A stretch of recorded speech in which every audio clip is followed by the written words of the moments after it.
When life itself feels worthless, what meaning can survival hold? On the edge of despair, the world shatters into blood and chaos. From broken phones spill nightmares once thought imaginary, goblins, orcs, beasts of hunger. And in the middle of that hell, a boy who wished to die chooses to live. Is life still misery? Or has tragedy revealed its hidden light?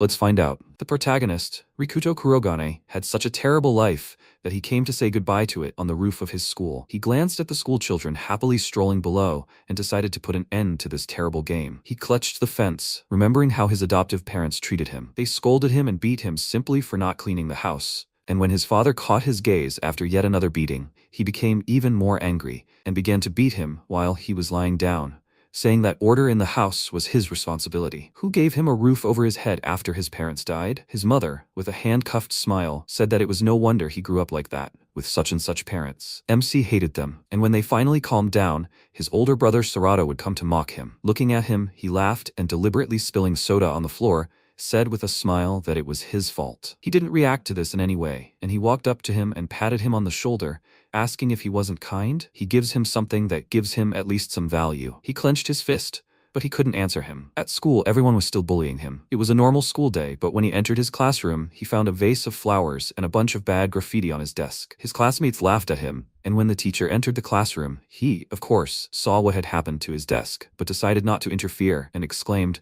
what had he done to his seat? He hated this terrible school very much. He also hated these scumbags who constantly cornered him and demanded money. When this happened again, he punched the wall behind him in rage, but seeing Takeda, the leader of these idiots, as his brother saying he was just useless trash, he trembled with fear and gave in. Then, this guy kicked him in the stomach, making him feel sick, then followed up with another blow, this time to the head. The guy exclaimed that he had told him to bring money. Since he had nothing, he needed to steal it from his parents' wallet. While he was being beaten, he thought that life really was that terrible. Everything was terrible, but he was even more terrible. Because of this idiot's beating, his phone fell out of his hands. He looked at it without a single emotion and was about to pick it up, but Takeda stepped on it. But it was as if he had been expecting this. The bully smirked and apologized to him, saying that his foot simply slipped. And when he was about to hit him on the head, a guy named Nishituya grabbed his shoulder and stopped him. They were very surprised to see him because he was the best on the archery team, the same guy who recently won the national tournament and the dream of all the girls in school. They were delighted that such a wonderful guy was helping a loser like Rikuto. Takeda became nervous, feeling how hard he was squeezing his shoulder,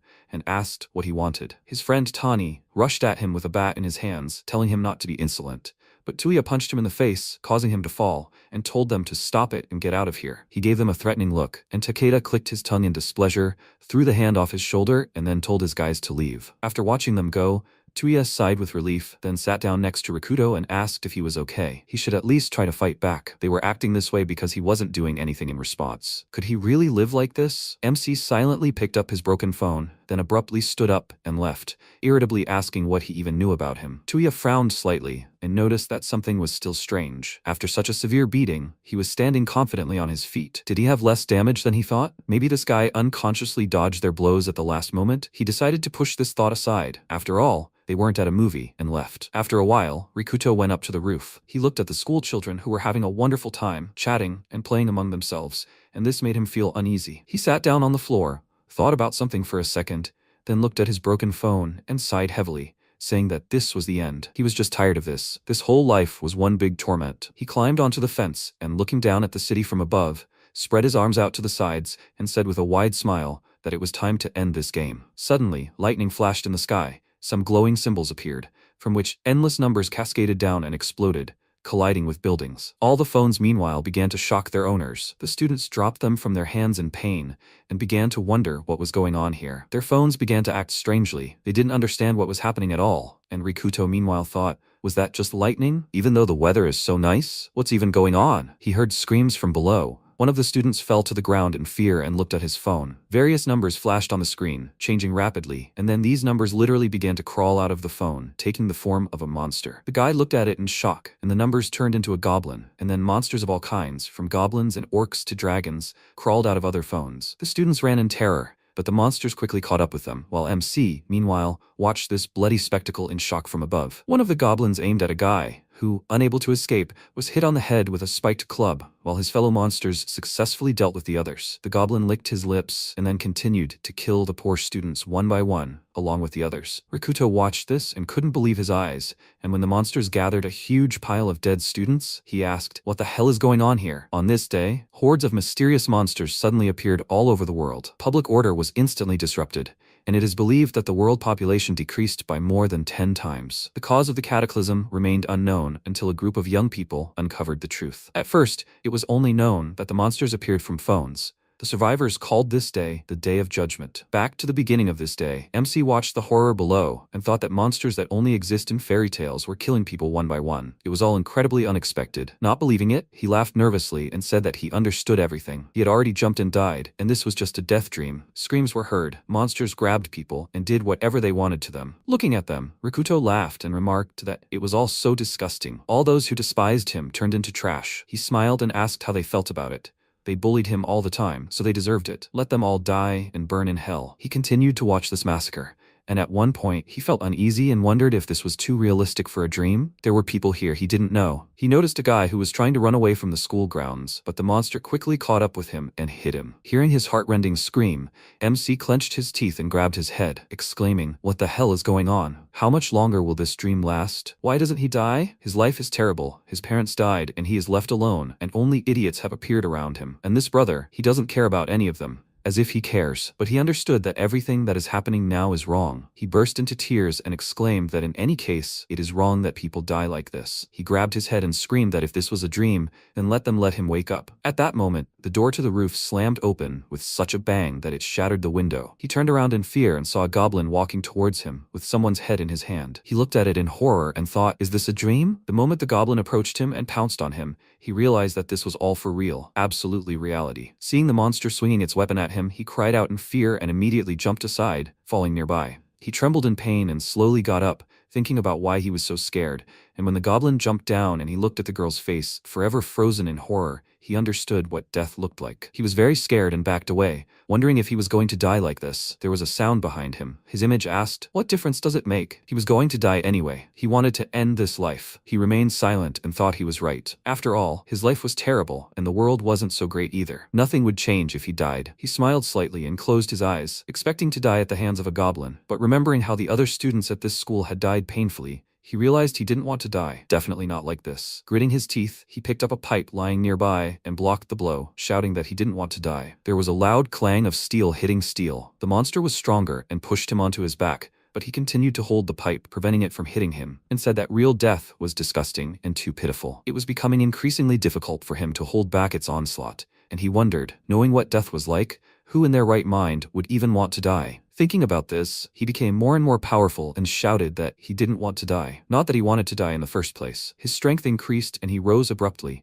but the goblin was stronger and began to press on him, and he screamed loudly, trying to move it. And at that moment, he froze. Everything around him seemed to stop. People have a state called the zone, which is when concentration surpasses all limits, regardless of the cause, and a person enters a state of perfect control over their body and mind. It is said that when someone enters the zone, they gain a complete understanding of the world around them, and can reflexively and intuitively make the best decisions. He then raised his legs sharply, hitting the goblin between the legs. And of course, like anyone else, he fell to the floor from such a blow. Rikuto, meanwhile, had gotten up and caught his breath, then ran up to him with a loud scream and hit him on the head with a pipe. But that wasn't enough. He struck him again, then a second and a third, until the pipe crushed his skull. Satisfied that he was definitely dead, he stopped and caught his breath. And when he looked at the goblin's head, nausea suddenly rose in his throat and he vomited. Wiping away his drool, he spread his arms out to the sides and screamed loudly, pouring out all his emotions. Until now, he hadn't truly lived, so now deep down he feels that he doesn't want to die. He looked at the sun, which was already starting to set, and smiled slightly, after which his eyes slowly closed and he lost consciousness. Soon he heard someone's voice. This person was trying to wake him up, and when he finally opened his eyes, he got up in fear. It was Tuya. He was glad that he was alive and said that blood was pouring out of his head. He was already afraid that he had died. MC looked at him with a confused look. He recognized him. A second later, a sharp pain pierced his head, but despite this, he got up and Tuya worriedly asked him not to overdo it. But Rikuto was eager to see what had happened. He looked at the city and, seeing buildings ablaze, grinned nervously and said that this couldn't be true. He heard someone crying behind him, and he immediately turned around to see a crowd of students sitting in a huddled group, crying in fear. Takeda and his friends, Arata and Tani, who had recently beaten him up, were now clutching their heads and wondering what was going on. Among the crowd was the gym teacher and the girl he was trying to calm down, Kujo Sakura. She was very scared, and Teacher Uyama told her with a smile that everything was fine because he would protect them all. His gaze dropped to her chest, and he told her not to worry. The other girls noticed him looking at her like that again and glanced at the teacher with disgust, sympathizing with poor Sakura. MC looked to the side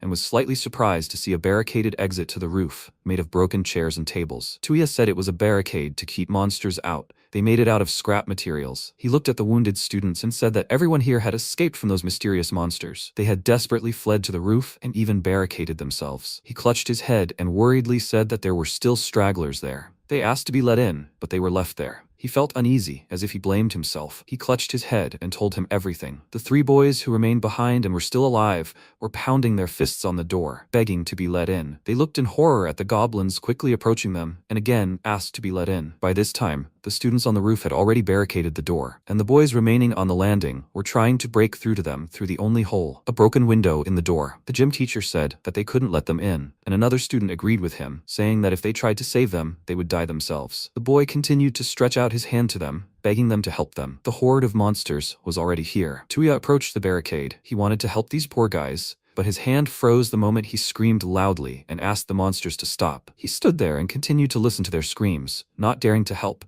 and when everything went quiet, he lowered his hand. Now he told Rikuto that back then, deep down, he felt that he wanted to survive, that he didn't want to open the door for them. He felt guilty that he couldn't help them, and now he reproached himself for it. But Rikuto said that it wasn't his fault. He turned to him worriedly, and Rikuto looked at the dead goblin and said that no one wants to die so horribly and miserably, and he did everything he could to survive. Tuya asked in surprise, so it was he who killed him? He laughed nervously and remarked that he was cool, then said with a smile that he was on the verge of a nervous breakdown. It would never have occurred to him to try it, and he is usually so confident. He looked at his shaking hand and cursed, saying that if he had only thought of such a solution, he could have saved those guys. MC remained silent, after which the gym teacher asked everyone to gather, and they joined the students lined up in front of him. First, the teacher asked them to assess the situation. Today, around noon, strange monsters suddenly crawled out of phones. Is that right? Sakura raised her hand with the phone and confirmed his words, saying that they crawled out of it. She tried to turn on the phone, but it did not respond at all, and then a guy approached her,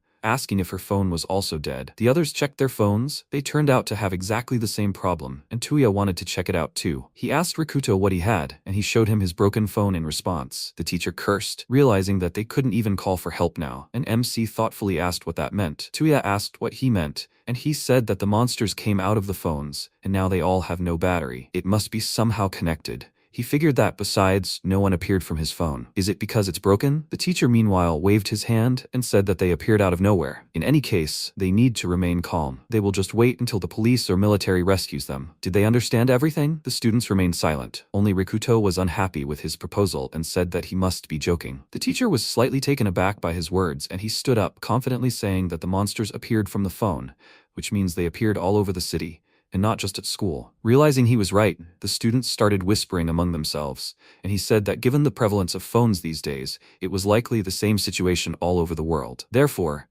he doubted the police or military were in a position to act right now. Everyone grabbed their heads, realizing how bad the situation was, and Tuya suggested they find a safer place instead of sitting there. MC agreed with him and added that they should do so if they didn't want to die. Takeda started to get irritated by his words and stood up, asking why he was giving orders here. He smiled evilly and walked up to him, grabbed him by the clothes, and said that apparently he wouldn't understand until he beat him again. He started shaking him, demanding an answer, but Rikuto still remained silent and just looked at him, not understanding what was wrong with him. Why was he even talking such nonsense in a situation like this? The others agreed with Takeda and angrily asked Rikuto to be more modest, and Tuya hastened to calm them down. Sakura also sided with him and asked them all to stick together, while Takeda shook Rikuto and asked what was wrong with him. Was he so scared that he couldn't even make a sound? MC remained silent and thought that he was like an angry chihuahua compared to that monster. His lack of response only made Takeda even more angry, so he told him not to bother him with every little thing. It was annoying. Hearing this, the students became nervous. They all knew what was about to happen. Takeda, of course, became angry and attacked him with his fists, exclaiming,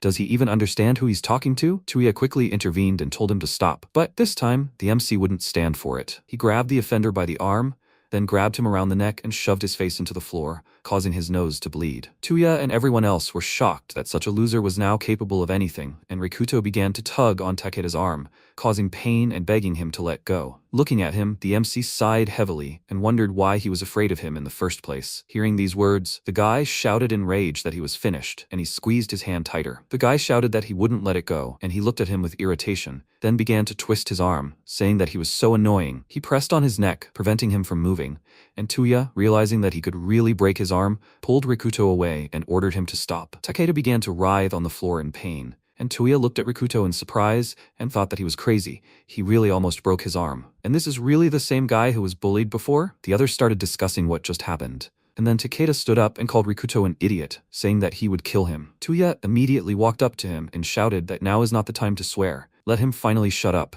Deciding not to argue with him, he stepped aside, and then Tuya turned to Rikuto and said that he shouldn't argue either. It was all in the past. He agreed and said that instead it was better to figure out what they could do. Takeda glared at him furiously, calling him an idiot. After which, MC suggested the teacher continue the discussion. The teacher nervously agreed, and after they discussed everything, Tuya went to the center to summarize. There is nothing on the roof, and they don't know when help will arrive. In the worst case, help might not show up at all, so they need to find shelter at all costs. They need food and water, but Rikuto interrupted him, saying that they should get weapons if possible, and Sakura raised her hand, worriedly asking what they should do. Did a safe place even exist? Tuya pointed out that this was the problem. MC said that in any case, they need to find out what's inside. They can't start anything if they don't know if it's even possible to get out of here. Saito Shinjiro exclaimed that he was against it. It was too dangerous. There could still be monsters there, so they needed to sit here and wait for help. The teacher said that Rikuto was actually right. They should at least check the corridor. This made the students nervous and said he had to be joking. Who would volunteer to go into a monster lair anyway? The teacher chickened out and said that Rikuto and Takeda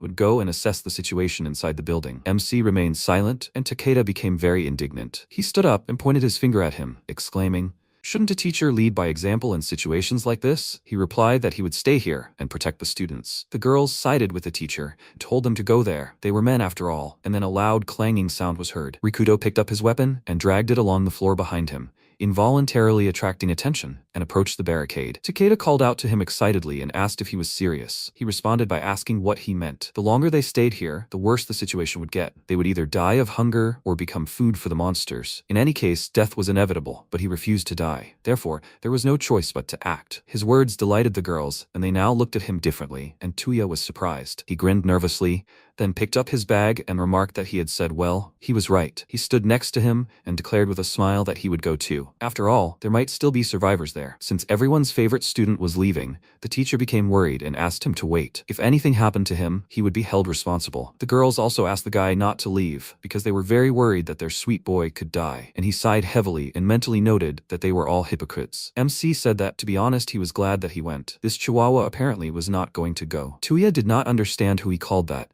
and seeing that he was pointing at the frightened Takeda, he covered his smile with his hand and noted that he really did look like a chihuahua. Rikuto turned to him and asked, "Is he sure? This will be a very dangerous foray. He thinks the chances of dying are quite high." He answered him that he thinks the same way as he does. He does not want to die. He has his reasons. He remembered some girl who must be waiting for him and declared that he refuses to die in such a place. MC grinned and remarked that he was a reliable friend, but he disagreed, as his nerves weren't as frayed as his. He awkwardly scratched the back of his head, saying that he still hadn't learned his name, and he introduced himself with a smile, then asked, "What's his name?" He asked in response, "Don't you know who he is?" He told him his name, and he said he understood, which made Tuya laugh at him, then called him partner, and said he was counting on him. They cleared the barricade, and, nervously glancing at the dark staircase ahead, headed into the lion's den. They went down one floor. The corridor was quiet and dark. Glancing at the dead students, Tuya nervously noted that this was like a bad dream. Rikuto said that unfortunately, this wasn't a dream, but reality, and his partner wondered where all the monsters had gone. It wasn't that he was complaining, but it was just too quiet here. MC assumed they went into town because the school was already empty. He suspected there was almost no prey left here, so they left in search of a better place, like this one. Tuya said it was possible, but it was so terrible. Hearing a sound, he froze, and when Rikuto was about to say something, he waved his hand and whispered that he should be quiet. They both froze and listened, then exchanged glances and cautiously continued on. Tuya quietly peeked around the corner and saw a goblin looking around for prey,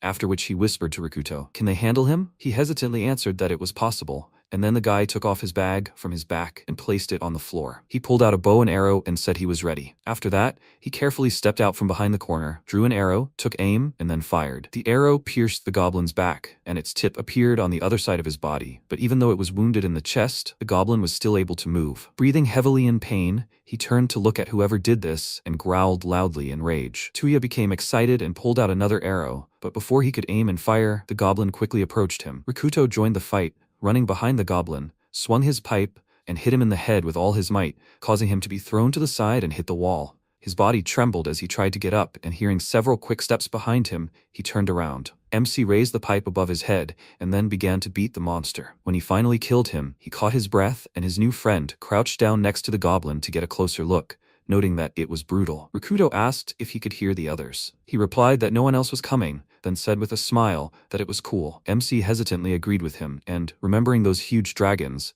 thought that there were some that humans didn't stand a chance against. Tuya asked what exactly they were. They were clearly monsters from some video game. They seemed to be goblins. Rikuto agreed with him, and said that when he saw the other monsters, he had the feeling he'd seen them somewhere before. Tuya glanced at his trembling hand and laughed nervously, noting that in the game they would die in one hit, but here, in reality, they put their lives on the line. MC wiped the blood off the pipe with a rag and agreed with him, saying that they have no levels, no cool skills, and no magic. They're just people. The guy said he was different. He's definitely not a beginner, is he? He knows how to handle a weapon. Did someone really train him? Rikuto looked away and remained silent. He remembered how he used to train with his older brother in swordsmanship, but every time he ended up on the floor without a weapon, and he mocked him. He closed his eyes and told Tuya that no one taught him, and he asked, with such courage and movements, why were these guys mocking him? He told him that he had no idea, and then they continued on their way. Several classrooms were destroyed. Only bodies lay everywhere. Tuya looked around and noticed that it was pretty quiet here. Apparently, this goblin was alone on the 6th floor. MC said that there were mainly training halls here, so there weren't many people. However, there could be monsters down there. Tuya grew nervous and agreed with him, and then they approached the stairs, where he said things would get more serious. Rikuto decided to clarify something and said that their goal was to assess the situation. The guy replied that he understood. Who was at the school? How many were there? And was it possible to escape? They couldn't act until they knew at least that. MC agreed and said that the most important thing now was to return alive and with information. Therefore, if he thought it was necessary to escape, he would leave him, and he should leave him too, if necessary. Tuya remained silent, lost in thought, then patted him on the shoulder and agreed with him, adding that the situation was urgent. No sentimentality. Rikuto closed his eyes with a smile and then started to walk down, and Tuya said that he was kind of cruel. He turned around, looking at him questioningly. He awkwardly scratched his cheek and was about to say something, but suddenly a cry for help was heard. MC flinched, then immediately started running, and Tuya called out to him excitedly, asking him to wait, but he didn't listen at all. And he noted that he was exactly as he imagined. He would abandon him, even though he couldn't abandon the others. It seemed he would have to keep an eye on him. He ran after him. Meanwhile, a monster that had killed all the small goblins was wandering down the hallway below, breathing heavily. Meanwhile, in some classroom, a girl named Tachibana Kotone was hiding in a locker, afraid to make a sound. Her classmates were screaming outside. The goblins had stripped them and were getting to work, but not before killing all the boys. One of the girls, Misaki, screamed loudly, asking the goblin to stop, while Kotone covered her mouth in horror and thought that she needed to help her. But why should she leave here? She trembled with fear, continuing to watch Misaki, who tearfully begged the goblin not to do this and promised to do whatever he wanted. But he only screamed loudly in response and then hit her. Blood spurted in all directions under her screams, and Kotone, unable to listen any longer, grabbed her head and tried to convince herself that she was dreaming and needed to wake up quickly. But she understood that all of this was reality and apologized to her friend. She slowly slid down the wall and began to beg her forgiveness for not being able to do anything, for constantly running away. She remembered witnessing Rikuto being bullied once. She stood in the middle of a crowd of onlookers while he was being beaten. She knew it was all wrong and that she had to stop them. But just as she plucked up her courage and was about to ask the bullies to stop, Takeda slapped Rikuto in the face and ordered him to look at him. She became scared and fell silent, silently apologizing to him. She stood there for a while, watching him, and then Saito distracted her, saying that class would start soon. He grabbed her hand and led her to school, and she turned around worriedly to Rikuto, who was left all alone. She didn't notice how she fell asleep, and when she woke up, she opened her eyes in fear and thought, did she lose consciousness? What happened to Misaki and the others? And what was that sound? How long had she been unconscious? She took out her phone to check the time, but accidentally dropped it, and there was a crash. She covered her mouth in horror and realized that the sound outside had stopped. She cringed in fear and continued to sit quietly. About a minute passed, she thought they were gone and breathed a sigh of relief. But at that moment the locker swung open and she saw 2 goblins, and behind them a pile of her dead classmates. Misaki was already dead too. She looked at her friend in horror and burst into tears. And then, one of the goblins grabbed her by the hair and pulled her out of the locker. She screamed in fear, realizing what was about to happen, and the goblin licked his lips, then threw her to the floor and tore her clothes. She screamed loudly, mentally asking for at least someone to come to her aid, and breathed heavily from fear. Looking at those disgusting mugs above her, she closed her eyes and cried, and then the sound of a blow and splashing blood was heard. Warm blood splashed on her face,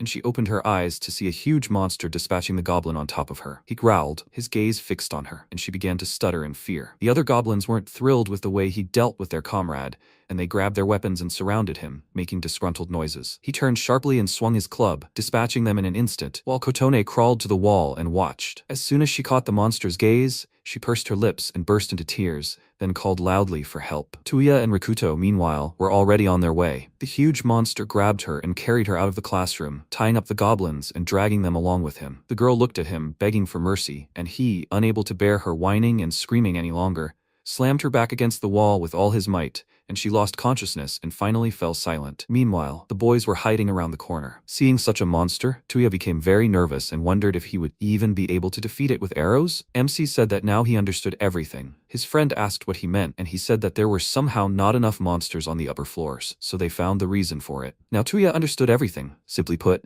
monsters have the same hierarchy as animals. The stronger feed on the weak, and among all the people they met, he is the strongest, but they definitely can't cope with such a monster. What should they do? If they leave everything as is, then the girl will die. Rikuto stood up, and he worriedly grabbed his shoulder, asking where he was going. He answered him that they need to save her. She is still alive. The guy asked, is life really not that valuable to him? He must understand that they are no match for this giant. And what is the point of this heroism? For some kind of justice? Self-affirmation? That he decided to save a girl from trouble? And he is ready to risk his life for this? MC said that when they first met, he asked him, can he really live like this? Indeed, he lived so badly that at some point he wanted to end it, to stop his eternal torment in his own skin. But when he came face to face with death, he realized that he wants to live no matter what. No matter how terrible his life was, he wants to live. That is why he wants to save her. He wants to save those who wish to live longer. Tuya nervously clenched his teeth and noted that he is really out of his mind. He wants to live so much that he is ready to put his own life on the line. Is this his meaning of life? Rikuto said that he didn't have to follow him. He would follow his own desires, and he would follow his own. He thought that everything was right, because he was a loser. He had no loving family, no true friends, no one to support him. No one cared about him. He was like some kind of ghost. These were all his brother's words, and since he was a ghost, he needed to leave this world as soon as possible. He looked down and told him in his mind that he was not going to leave this world. He headed into the corridor where that monster was, and Tuya grabbed his shoulder, quietly exclaiming that he had told him to stop. His face became serious, and he told him that he had a younger sister. They were not blood relatives. They even went to different schools. MC didn't understand why he suddenly brought this up, and he said that that was why he couldn't die here. If he died, she would be all alone. But thinking about it now, if it had been his younger sister in that girl's place, what would he have done? Could he protect his sister, or would he just give up and run away, just like he was doing now? Meeting this big guy really scared him, but he decided to go with him. They would save this girl together. One idiot wants to prove that his survival was worth it, and the other wants to overcome his fears. They make the perfect team, don't they? Rikuto didn't answer him right away. He smiled and remarked that he was completely crazy. Tuya sheepishly asked him to shut up. His courageous way of facing his fears shouldn't be confused with idiocy. Before going to save her, he decided to discuss what they should do. A frontal attack wasn't an option. He would just kill them. MC said that if he really went with him, he had an idea of what they should do. He asked in surprise,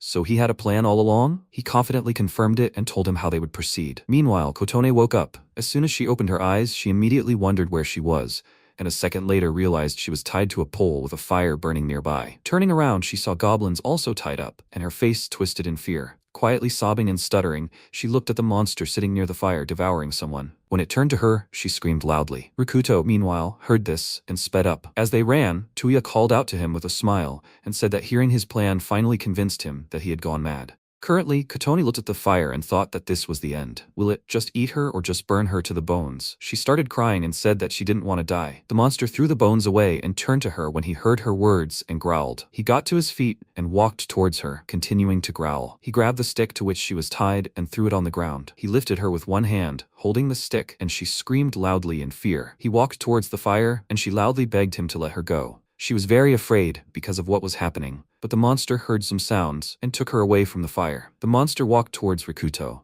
who who was standing at the entrance to the office and hitting the floor with a pipe, attracting attention. She looked at him and with a surprised expression said that this can't be. He, with a calm expression, said that she should listen to him and close her eyes right now. The monster looked at him calmly and threw her on the floor. The monster took out his huge club from behind his back and roared loudly. He took out a fire extinguisher that was hung and threw it in the monster's face. Because of what happened, the monster covered his eyes with his hand, and he threw the fire extinguisher on the floor and ran past. He ran up to Kotone, took out a box cutter. She called his name and he apologized and said that he saw her for the first time, but they should discuss it later. She looked at him and wondered, doesn't he remember her? He tried to cut the rope and thought that it was impossible to cut. Is it because of the material? However, he certainly won't be able to carry her tied to a stick in his arms. He raised the pipe above his head and thought that there was no way out. He needed to move on to the second plan. He hit the floor with the pipe several times, and this attracted Tuya's attention. He peeked out from around the corner and said that exactly 3 hits was the signal. Is it really impossible to save her the easy way? So, he's ready to go through with this madness? He ran into the office and loudly declared that he didn't believe in his crazy plan, but there was no way out. He took out an arrow and loudly declared that if he didn't succeed, it would be his own fault. At that moment, the monster came to his senses, approached them, and growled loudly. The protagonist stood up with a pipe in his hands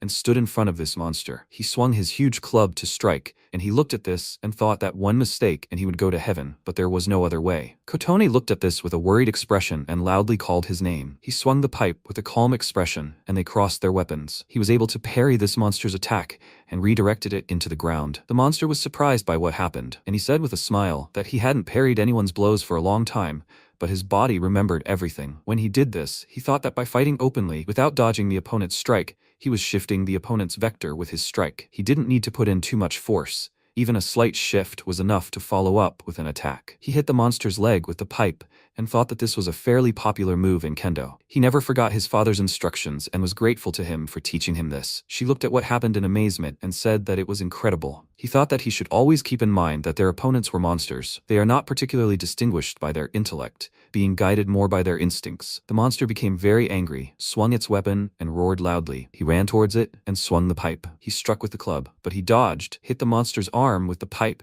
and thought that they turned their rage into blows, wasting a lot of energy in the process. He jumped back and kept a close eye on the monster in front of him. The monster ran towards him, swung its club, and began to roar loudly. He struck the monster on the head with a pipe and thought that it was against such creatures that such a person with such knowledge could defeat him. The monster grabbed its head and roared loudly. Kotone watched in surprise and thought that throughout the entire fight, the monster had not injured him. He was simply incredible. He was breathing heavily from fatigue and thought that fighting such a fight was very difficult. He had held on so far, but his body could no longer withstand such a strain. However, he still did not fall, probably too strong. Of course, he was angry from the pain of parrying, but he could only fight back without attacking directly. He ran forward and thought that he had no choice. He ran to the exit, began banging the pipe on the floor, and loudly said that he had to come here. The monster guessed his plan and took the pole Kotone was tied to. Immediately after that, the monster ran after him, trying to attack with a club, but MC was faster. He growled loudly with anger and continued chasing him, and she looked at him and began to remember the past. As a child, she cried because 2 boys bullied her. He walked up to them and loudly told them to leave her alone. Were they seriously having so much fun bullying her? She called him by name, but now she thought that he had always been like this, protecting everyone, helping everyone except himself. Tuya saw the monster attack with its club from another part of the building. He looked at what was happening with a worried look and thought that this guy had finally brought him here. It seems he is not injured, which means he was able to dodge all of his attacks. However, even from here he can see that he is at his limit. He must endure it a little longer. He must lead him another 10 meters, and then he will come into play. At the same time, they continued running down the corridor, and the monster swung its club to attack him. Rikuto turned to him, swung the pipe, and thought that he couldn't move his arms. He was unable to parry the monster's attack, and was thrown back hard by the club's blow. He was badly hurt by this blow, and was noticed by Tuya, who was hiding nearby around the corner. He became even more worried about this, and thought that things couldn't get any worse. He had told him earlier that he only needed to aim at a certain part of the body. Until he had a good view, he couldn't waste arrows. If he made a mistake, they would all die. He looked at what was happening with a worried look and thought that the monster was still too far away from him. To make a perfect hit, you need to follow 3 rules. You need to consider the distance from the target, the angle of view, and that the enemy cannot see you from cover. If he came even closer to him, if he changes position, he will definitely notice him, and the plan will be over. However, if there is no other way, he will have to. The protagonist crawled along the corridor and loudly said that he should not shoot under any circumstances. He stood up with his pipe and asked, he is still too far from him, right? He must endure a little longer, and he will lead the monster to the right position. The monster slowly walked towards him. While he tried to continue to get away from it, he had no strength. He fell to the floor, turned around, and looked at the monster, which was very close to him. He stood up again and thought that he had no strength left to move. Even walking a few meters already sounded like an impossible mission for him. The monster let out a very loud and prolonged scream. Tuya was surprised by this and loudly asked, "What kind of howl is that?" Kotone loudly called his name and said that if he does not leave now, he will kill him. She asks him to leave her and leave now. He didn't answer her and continued to stand in place, holding the pipe in front of him. She was worried about him, and with tears in her eyes, she wondered why he was willing to risk himself for her. After all, she hadn't done anything for him. She remembered how she had seen him being beaten before, and thought that this time she would show courage by repaying him for everything he had done. She came out from behind the tree and was about to say something, but Saito grabbed her shoulder and called her name loudly. He asked what was wrong with her. She was confused because of this and asked what he was talking about. He slammed his hand on the tree behind her back and asked with a frightening look, who gave her the right to interfere? What would happen if she got hurt? All she needed to remember once and for all was to just listen to what he said and do what he said. She understood that, right? She agreed, and at present she thought that she didn't even have the courage to disobey him. All she did was watch him get hurt. The monster ran towards him and started growling loudly before attacking. He didn't have time to strike with the club because Kotone bit his ear. Because of this, the monster started swinging the club and growling angrily. MC was surprised by what happened and thought, did he start swinging his weapon mindlessly? He decided that this was his chance, ran to attack, and their weapons clashed. He was thrown back by this attack. He flew and smiled because of what happened. The monster, with an evil look, threw her back and ran towards him. She sat up after that, called out to him loudly and said that he should run from here. He lay on the floor and said that she shouldn't worry. Everything will be okay now. The monster swung the club to attack him, and he said with a smile that the rest is up to him. Tuya came out from behind cover and loudly agreed with him. He said with a smile that with such a field of view and distance, he definitely won't miss. He fired a bow arrow with a syringe on the end and hit the monster's eye right 10 minutes before the events began.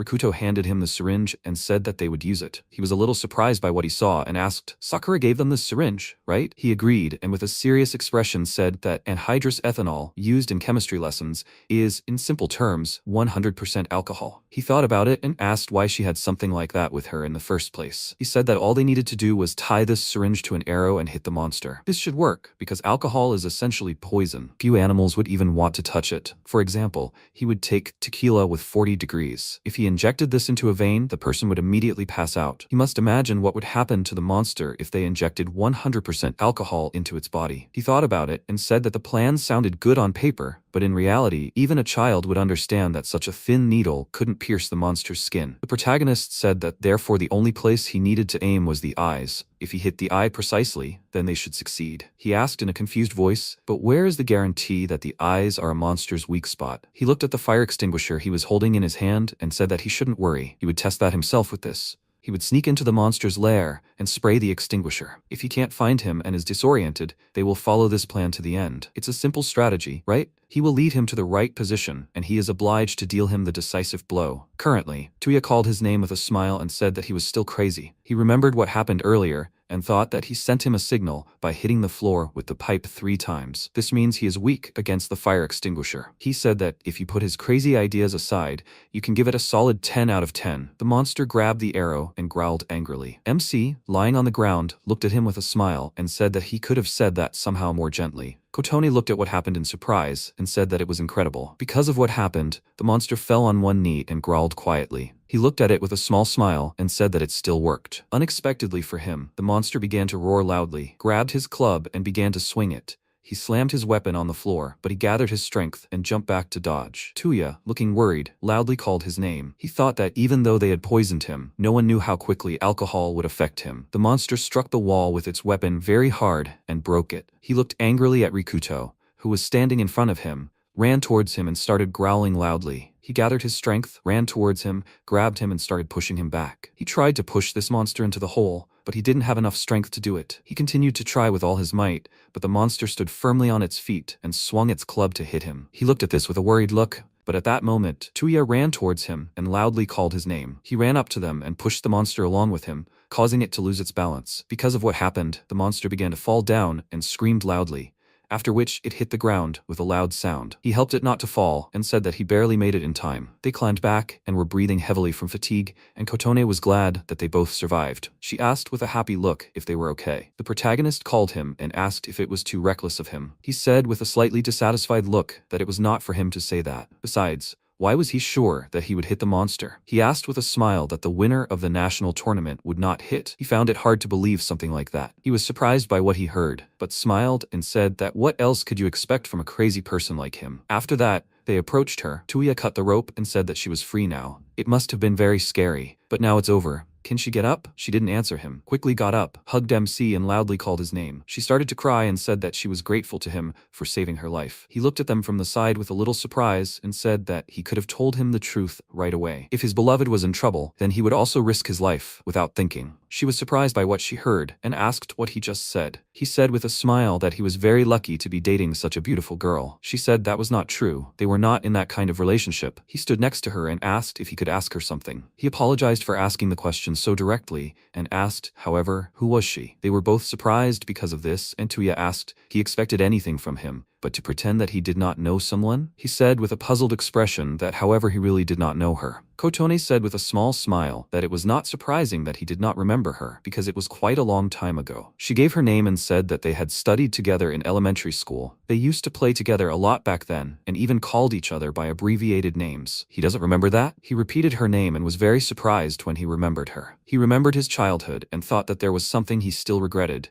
He was obliged to protect her and keep her safe by any means possible. Then he fought with Serato, which made him very angry, and he thought that this fight was the beginning of the end for him. After that, the accident with his parents happened, and he thought that as if that wasn't enough. He, a boy with an English face and innocent thoughts, stole everything from him and mercilessly trampled his life. Before he could notice, he had already turned into a corpse. He began to panic. He started shaking and he started screaming, which worried the others. She worriedly called him and asked loudly what happened to him. Did it hurt somewhere? He caught his breath, apologized, and said that he was fine. Tuya looked at him with a worried look and thought that clearly nothing was okay with him. He said that he remembered her. He didn't even know that they went to the same school. She apologized to him and said that it was nothing serious. She should have come and said hello to him from the very beginning. She was going to say something else, but he said that she didn't have to apologize. She did the right thing by not doing that. If she started talking to him, they would have started bullying her too. Tuya put his hand on her shoulder and said that he apologized for interrupting their conversation. However, wouldn't she like to go with them? Although she may not trust them, but he didn't have time to finish because Kotone agreed to this proposal. After that, they began to inspect the school. She prayed by the bodies of the murdered students, and they also found a lizard that breathes fire. Rikuto walked forward and thought that they hadn't encountered any more monsters inside the school itself, perhaps because the Red Orc controlled this territory. However, if the leader had disappeared, there was no guarantee that a new one wouldn't appear, and they had to take that into account. After that, they lowered the fire shutters on the first floor staircase and also blocked the passage from the second to the upper floors. Afterwards, they returned to the roof to the survivors. The students were happy when they saw them and began talking loudly about it. Uyama ran up to him and, smiling, said loudly that they hadn't doubted him. Tuya looked at him with a slightly confused look and thought it would be better if he hadn't seen him at all. Saito saw her and loudly called her name. He quickly ran to her, hugged her, and said that he was very glad that she was alive. Kotone asked him to let her go and was about to say something about it. Tuya looked at this with a confused look and thought that their relationship was getting stranger and stranger. He called her and asked if she knew him. She agreed, and he happily gave his name and said that he was dating her. Sakura approached them and happily asked, "So they're a sweet couple?" She said with a confused look that it wasn't exactly like that. He laughed, called her by name, and said that there was nothing to be embarrassed about. Even their parents knew about their relationship. Although they had recently had a fight, he was glad that she was okay. He called Nishi and said that he was grateful to him for saving her. He said with a calm expression that he wasn't the one to thank. It was only thanks to his actions that she survived. Sakura was surprised by what she heard and asked, "Is he serious? It's incredible. He's cool." The other students didn't believe it and asked, "Did this weakling save anyone?" However, since he said so, they should remember how he pinned down Takeda. Is this really the same guy they all know? Saito looked at him and asked, "He's Kurogane, right?" He remembered what happened to him, laughed, and said he had no idea he was so strong and brave. He was grateful to him for saving his girlfriend. The protagonist, with a calm expression, said everything was fine. He said that, however, he didn't need to worry because she wouldn't cause him any more trouble. He would protect her. He started to lead her away and said that she must be very exhausted after everything that had happened. Kotone turned around, called out to him, and was about to say something. Sakura looked at what was happening with a confused look and said that they didn't look like a couple at all. Tuya called her and said that, by the way, the things she gave him before they left had come in very handy. She was happy to hear this and said that these monsters had an amazing body structure. Although if you look at their bodies from the perspective of structuralist biology and evolutionary theory,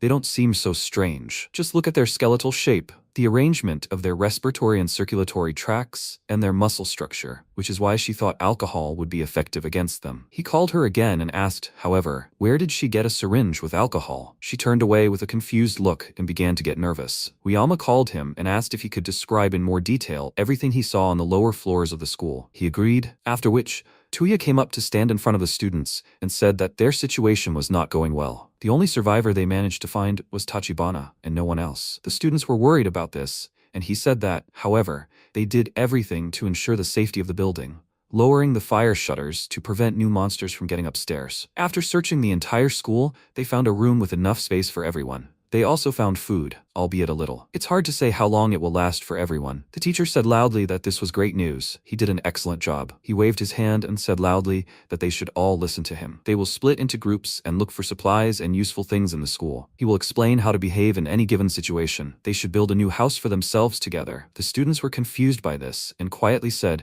that he found out that it was safe downstairs, and that's how he spoke. Thus, they moved to the new base. The students entered the classroom, where they began to look for useful things and build barricades, blocking the doors. MC took a long cloth in which he folded the bodies of the dead students and dragged them along the corridor. Kotone approached him and said that the teacher was so unfair, forcing him to deal with the corpses alone. He asked with a calm expression, however, someone has to get rid of this, right? We need to deal with the bodies before it starts to rot. She asked what he would do once he collected all the corpses. He said that burying everyone in this situation was not possible. Most likely, they would have to throw them all off the roof. He went further and said that he actually felt strange. For example, this guy was one of those who bullied him. It was not only him. Everyone in the class was making fun of him. Even the teachers ignored what was happening. It seemed to him that each of them deserved to die. It seemed that he would laugh heartily if they died at once. However, he did not find it funny. On the contrary, he felt simply disgusting. He did not think that he would ever be able to laugh heartily after everything that happened. But why? It seemed that this was heaven's punishment for wishing for death. She said that, however, she saw a hero in him. He was surprised by what he heard, turned to her, and remembered her as a child. Kotone came up to him, started putting on gloves, and said that she would help him with it. He agreed, and asked, but was she sure about this? It would be hard for a girl to do something like this. She said that everything was fine. She wanted to do it. She wanted to help them somehow. Suddenly, Saito ran out into the corridor and called him loudly. He pushed him away and, with a displeased look, asked loudly what he was doing. She became worried about this and called Rikuto. He grabbed her hand and loudly said that she didn't need to do something so disgusting. She was about to object, but he didn't listen to her and said that she should follow him. He turned around, called him a scoundrel, and said that he was trying to force a fragile girl to do his duties. No matter how disgusting this work was, dumping it on others was base. She said loudly that he should stop this because he didn't force her to do anything. She was about to say something else, but he didn't listen and said that she shouldn't worry. He understood everything perfectly. He's bossing her around because of her feelings of gratitude for saving her life, right? He understands that he acted like a hero, but this is too much. She was about to ask something, and he said that he was sorry, but he didn't leave him a choice. He would tell everyone what kind of person he was. He began to list what he wanted to tell, but she was indignant and loudly asked,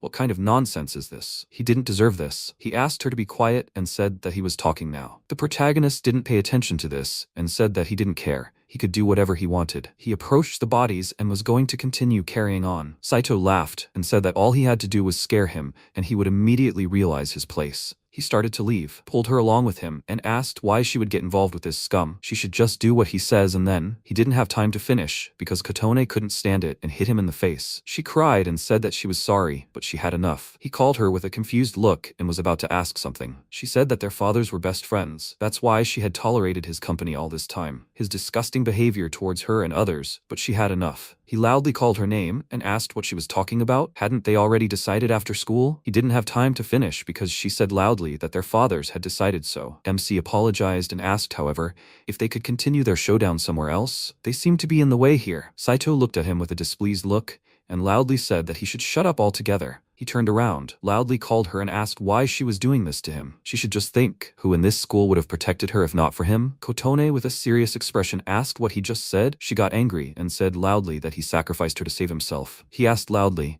"What the hell is she even saying?" she asked. "Does he think she's completely stupid?" At the moment, the disaster began. She didn't finish and began to remember when they met the monsters. They were running along the corridor together, and the monsters were attacking the other students. She said loudly that they needed to go to the roof. There's usually no one there, so there shouldn't be any monsters. She thought that if they continued running aimlessly along the corridor, the monsters would eventually catch up with them. Saito was standing around the corner. Kotone didn't notice him and tripped over his foot. Because of this, she fell to the ground. He continued running, and she wondered if he had tripped her on purpose. She extended her hand to him and loudly asked him to wait for her. The monsters were running towards her and growling loudly, which really scared her. She thought with a frightened look that she didn't want to die. After that, she hid in the box and covered her mouth with her hand so as not to give away her position. At the moment, he asked loudly, what was she even talking about? When he had already gone upstairs, he saw that she was gone. He was about to say something else, and she said that maybe he was right and she really had misunderstood, because they were all so scared and did not know what to do. He loudly agreed and said that he would never do that to her. He was about to say something else, but she said loudly that however, it did not change anything. She could not trust him anymore. She asks for forgiveness, but it seems that their relationship was a mistake from the very beginning. She never loved him, and she does not think that she is even capable of such feelings for him. So she suggests that they just forget about each other and go their separate ways. Saito went to Rikuto and asked her if this was all because of him. He started laughing and said that all that is required of people is to just listen calmly and do what is wanted from them. He had been trying so hard all this time, caring about her. Kotone looked at him with a confused look and called out his name. He said in a dissatisfied voice that she was talking nonsense. He swung his fist at her and loudly asked why she couldn't just do what she was told. He continued his punch, but was surprised when he stood between them and stopped his fist. He continued to hold his hand and said that he had asked her to go somewhere else, because he was interfering with his work. He finally managed to pull his hand back and said that he had changed quite a lot. Before, he looked like a dead man who was simply following the orders of those who made fun of him. He smiled and said that he thought he understood what was going on. He must be so happy and contented, because all his bullies were dead. That's why his spirits were lifted, right? She called his name and said that he was already going too far. He said with a smile that it was logical. Now it was clear why he had become like this. He was simply disgusting. The protagonist calmly looked at him and said that he should let him clarify one point, although he could say that he was wrong. However, taking out his aggression on others doesn't make him a better person, and it turns out that he is no different from him. Saito got angry because of this, unsuccessfully tried to hit him, and loudly asked, "Trash like him decided to lecture him?" Kotone started to worry about this and loudly asked, "What is he doing?" He loudly said that she should shut up because he had to get rid of this tumor. He didn't deserve to stay here. Everyone would be grateful if he disappeared. He called him and said that he wasn't as stupid as those monsters and would put him in his place in a flash. MC looked at him with a calm expression and thought, is this a karate pose? It seems he was a famous athlete in school. He calmly shook his head in refusal and said that he passed. He started laughing loudly because of this and asked, was he scared, right? As he thought, after all, he didn't let him finish because he refused and said that it wasn't about cowardice. One way or another, he was her friend. If he beat him, she would be upset, wouldn't she? Saito got even more angry because of his words and loudly called out his name. He pounced on him in a rage and told him to shove his nobility somewhere, and he easily dodged the blow. Experience in one real fight is equivalent to several years of training in the dojo. He always found these words rather dubious, but no matter how hard Saito hit him and how much pain he caused, it was nothing compared to the threat of death. In battles with monsters where lives are on the line, it is very difficult to remain calm. Fear paralyzes your body, but right now, he dodges all his attacks with such ease. Not seeing him as a threat, he kicked him, causing him to fall right onto the body bag, and when he saw the faces of the dead student, he cried out in fear. He immediately crawled away from the body, and Rikuto asked, have you decided to help him clean up? Saito picked up a broken mop and was about to attack him, but Toya appeared in time. He called out loudly, causing them to turn around and asked what they were doing here. MC told him that everything was fine, and he said doubtfully that he saw that everything was fine. Saito stood up excitedly, and Toya frowned, asking him and Kotone what about them. The girl answered him that nothing happened, and Saito, passing by him, confirmed this. Toya looked after him and thought that he was smart and also good at sports. He hadn't been noticed for hooligan behavior before. He would say that he was a typical straight-A student, and he was literally obsessed with Kotone. Everything would be fine if this behavior didn't cause problems for Kotone herself. He approached them, and Rikuto asked what he was doing there, to which he replied that he just finished his business and came thinking that he needed help. He apologized to him for having to leave him to do the dirty work, but MC didn't mind at all. The others felt safe when their best marksman was standing guard.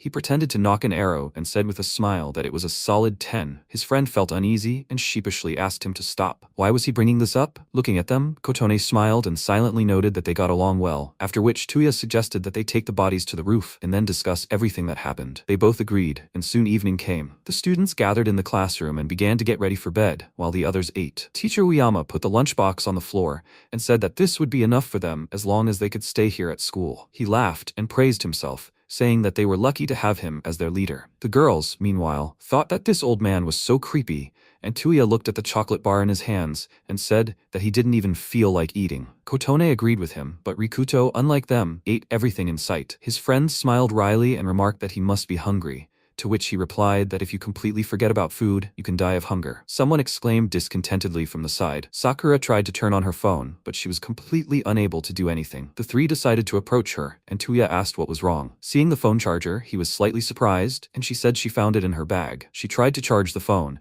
but it felt like the battery had simply died completely. The boy suggested that the charger itself might be broken, but she was sure that wasn't the case. After all, she had only recently bought it, and yet it was terribly strange. Monsters literally crawled out of the phone. Why on earth could this have happened? She lay down and tiredly said that she had thought about at least browsing the internet, finding out if there was any news from other survivors. But there was no internet or working phone. Kotone asked how they could get internet access without electricity. She replied that they didn't live in a village, but in a modern city. She was sure they had a server somewhere that didn't rely on an external power source, and it should definitely work. Tuya looked at her puzzledly and said that he didn't quite understand how such a server was supposed to work under these circumstances. She decided not to explain anything further, and exclaimed with annoyance that if she had a phone that the monsters hadn't gotten out of, everything might have worked out. Then MC had an idea. He showed her his phone and said that no one had gotten out of it. It must have been broken before the disaster began. Tuya said that his phone was broken, so they definitely wouldn't need it. Sakura was lost in thought, and Kotone pulled out her phone and said with a smile that it was the same model as hers, only she didn't really use it either. Tuya glanced at their phones and noticed that this model was quite old. How long ago had they bought it? Rikuto, slightly surprised, asked how old the model was,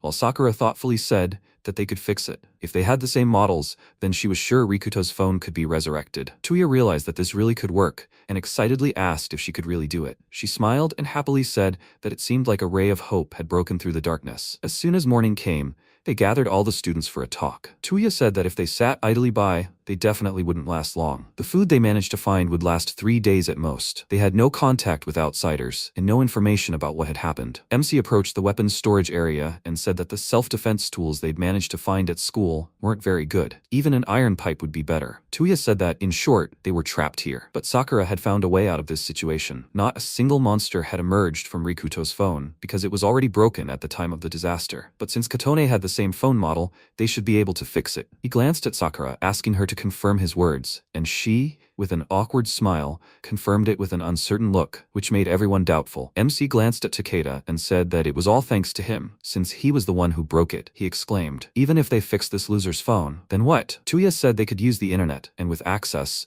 maybe they could learn more about what happened. They'll find the remaining survivors and find evacuation sites. Kotone asked if their goal was to use the internet. Then maybe it would be better to use a computer? Sakura said that wouldn't work and explained everything to her. Like all the other smartphones, all the computers were broken. She didn't know how that was possible, but when the monsters appeared, it didn't matter whether the devices were turned off or not. They were all caught in the crossfire. Simply put, all the devices that would have allowed them to connect to the internet were damaged. She clutched her head and exclaimed that she didn't understand the logic or common sense in this at all. Tuya pointed out that in any case, Rikuto's phone was already broken during the disaster, and perhaps, after repairing it, they'll be able to contact the outside world. They don't know. Maybe there are some lucky ones like Rikuto who managed to fix their devices with the internet. But now the main goal is to try to contact these people. MC took his weapon and said that everything has already been decided. The nearest place where they could find tools to fix a phone should be at a discount center near their school. Sakura agreed, adding that they might be able to find something there.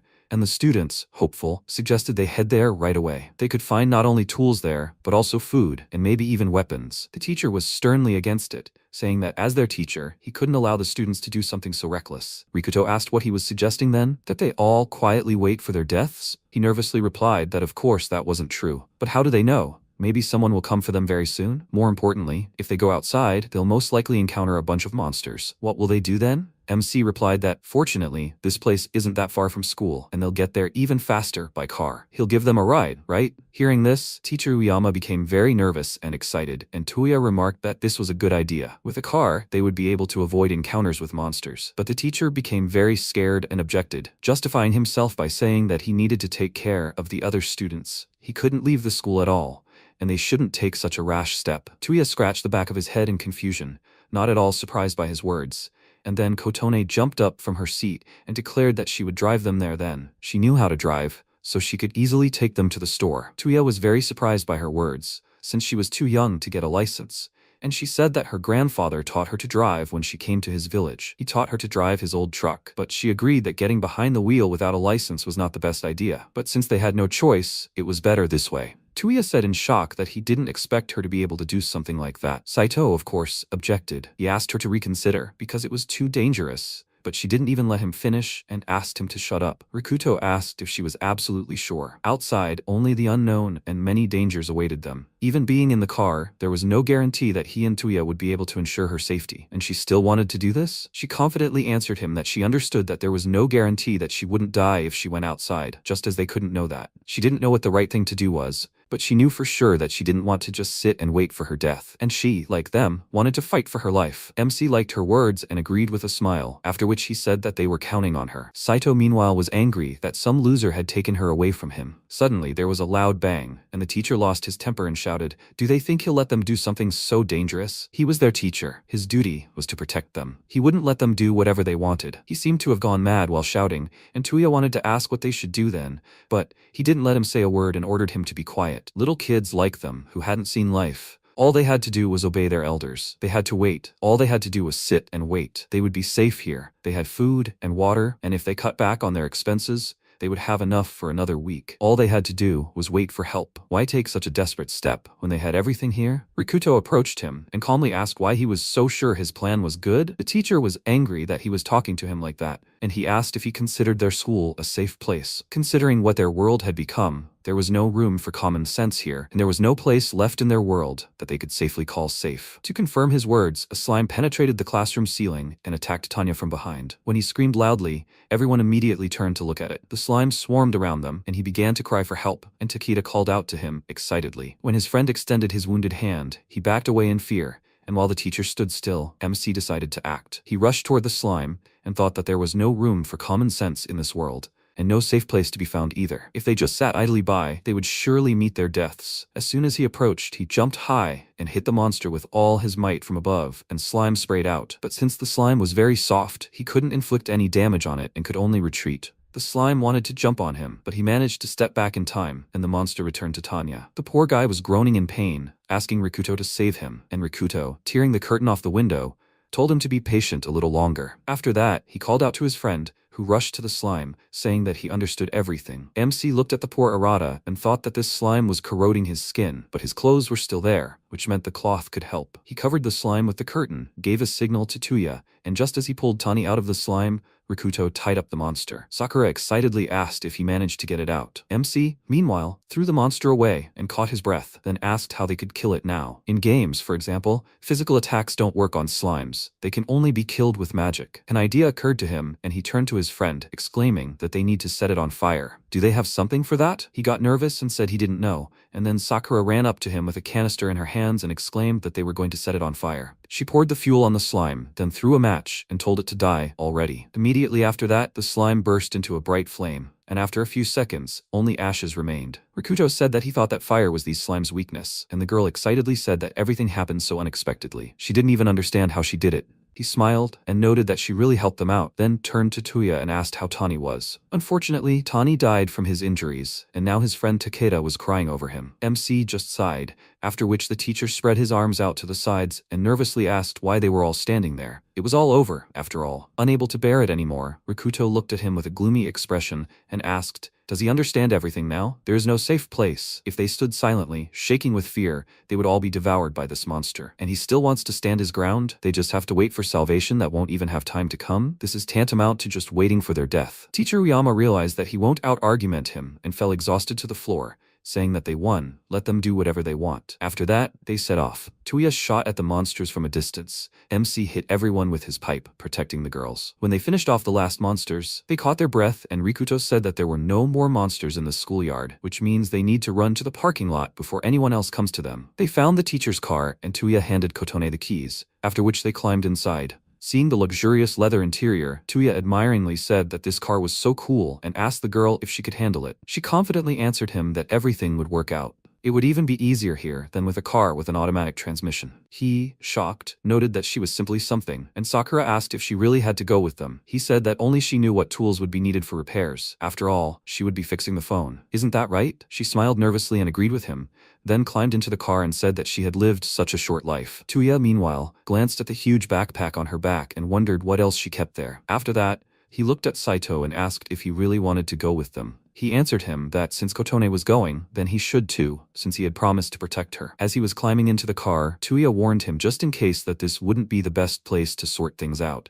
and he irritably replied that he understood everything. He wasn't as stupid as they thought he was. He wasn't planning on dying here either, so just like them, he had to fight for his life. He glanced at Kotone, who was happily discussing the route with Rikuto, and clicked his tongue in displeasure, and Toya had a feeling that taking him along was a bad idea. Once everyone was inside, Kotone said it was time to hit the road. Are they all ready? Tuya confidently confirmed this. Sakura agreed hesitantly, thinking that she didn't want to be here, but she had little choice, and Saito was dissatisfied as always. MC said that since everyone was ready, they were leaving. Their destination was the discount center. Kotone floored the gas pedal and the car shot forward, while the teacher and the other students watched from the window. The girl noticed they were gone, then turned to the teacher and said that they should burn the bodies they had loaded onto the roof as quickly as possible. Rikuto had said so. He slammed his wooden katana onto the floor in anger and ordered her to be quiet. He was furious that they were all relying only on Rikuto and not on him, and exclaimed that since he had said it, he should deal with it himself. Had they all forgotten that he was in charge here? They would only do as he said. The students were so terrified that they didn't dare object, but leaving the bodies to rot on the roof would certainly have consequences. Meanwhile, the students were already halfway to their destination. They were driving through the ruined streets of the city, where monsters, not people, now roamed. They were finishing off the bodies when they saw the car barreling toward them, growling menacingly. Kotone drove straight into them without a doubt, knocking them down, and MC remarked that she had done a great job. She nervously told him that she was glad to help, while Tuya peered out of the sunroof and said that it had been the right decision to go by car after all. Small monsters were no problem, but what would they do with such big guys? He glanced at the huge cyclops further down the road and said that driving forward was not an option. They needed to find a way around. Sakura pulled out a map and said that then they should return to the intersection and turn right. Rikuto told Kotone that they were counting on her, to which she smiled sheepishly, and Saito clearly didn't like it. Several winged creatures perched on the pillars growled, and the wolves below followed their example and continued eating. Looking at all this, Toya remarked that they had witnessed the end of the world. MC asked if there was anyone else alive nearby, and he replied that there wasn't a soul on the streets. He said he was sure there were still people out there who had been lucky enough to survive like them, and he noted that usually in a situation like this, people would hide somewhere. Sakura said that they weren't exactly normal, driving around in such a situation. Saito asked Kotone to stop the car, and she immediately slowed down, then asked if something was wrong. Tuya was worried and asked if he had noticed something. He pointed forward and said that if they drove about 50 meters here, they would reach a shop. They could get food there. They should go for supplies, don't they? Sakura agreed with him, and Rikuto said that they could go for food another time. Now they had a different goal. Saito said with displeasure that he hadn't even asked him. Or did he think it was dangerous there? Or maybe he just didn't want to take his opinion into account? Saito started sorting things out again and said that Rikuto was only good at fighting monsters. Such a leader would be of no use to them. When will they finally understand this? Tuya told him to stop. Rikuto wanted to express his opinion, but he didn't even let him say a word. Sakura agreed with him and said that now was not the time to quarrel. Kotone was of the same opinion and called out to Saito in confusion, to which he only snorted and again stared out the window with displeasure. Now Tuya was also wondering what they should do. They weren't entirely sure whether they would get food at their destination. Maybe there would even be a huge monster there. Would it be right to go out for food now, but at a high risk of encountering monsters? Noticing his doubts, MC said that in this situation, there was no truly correct decision. Also, even though he managed to defend the right to enter the city, it was still unclear whether their decision was entirely correct. But since they were here, He wanted to do everything in his power, so let them do what they thought was right. He would support any of their initiatives if they thought it was right. His friend was slightly surprised by his words and smiled, after which he declared that then they would first go to the shop. Food is also important to them all, and if it's nearby, they can take the opportunity to get more supplies for the others. They agree, right? Everyone nodded in agreement, and 5 minutes later, they arrived at the same shop. The boys got out of the car and looked at the building, then told the girls they were leaving. Sakura waved goodbye and asked them to be careful, and Tuya said that if they sensed danger, to come back immediately. When they entered the shop, they found it completely empty. Tuya noted that the situation was quite dire, and Rikuto quickly looked around and said that there were no monsters nearby. His friend sat down next to the shelves and said that there was no bread or onigiri here. Everything was empty. MC assumed that the survivors took the food, or maybe the monsters just ate it all, but the canned food was intact. He took 2 cans, and Tuya happily said that they could have them. They need to look around here some more. Maybe they'll find something else. 15 minutes passed. They looked at the bags filled with food. Apparently they'd collected everything they could here. Saito heard some sounds. He turned around and told the others that there was someone in the back room. Tuya didn't stand on ceremony and immediately threw open the door, loudly asking if anyone was there. But inside it was empty. Only a cardboard box with bread lying on the floor. But it looked very suspicious. Saito noticed that the box was full of bread and was very happy, saying that they were very lucky. He wanted to take it, but Rikuto asked him to wait. He turned to him irritably and asked if he had something against the fact that he found something useful. He asked in response, doesn't he find it strange? If there is food in this box, then why are there strange bloodstains on the floor right next to it? What happened here? Saito asked displeasedly. What is he hinting at? He pointed to the floor and said that he had no idea what was wrong with the box, but he should at least look at his feet. Someone had left a message. There was "Danger, keep out" written on the floor and an arrow pointing to the box. He said that he had a bad feeling about this, so he thought they shouldn't go in there. But Saito, of course, due to his hatred for Rikuto, didn't take his words seriously and let out a laugh, asking, is that all his arguments? Is he convincing him to leave, and then he will secretly take everything and pose as the breadwinner? He sees right through him. He took the box and proudly declared that it was his loot, but he didn't expect that this bread wasn't bread at all. A shapeless mass appeared in the box and a huge eye was looking straight at him, and then the monster pounced on him and he screamed loudly in fear. The girls in the car heard this and became worried. And Sakura, noticing something off to the side, grabbed Kotone by the head and told her to duck. There were lizardmen nearby. They must have heard the noise and come here. Kotone, meanwhile, was worried about Rikuto. Meanwhile, a mimic pounced on Saito, and MC ran to his aid. He swung, then hit the monster with all his might, throwing it aside, and as soon as it was on the ground, he began to beat it. After finishing, he caught his breath and said that it must be a mimic, a monster pretending to be treasure. The game monsters seemed to have taken over their reality. Meanwhile, Tuya stood guard.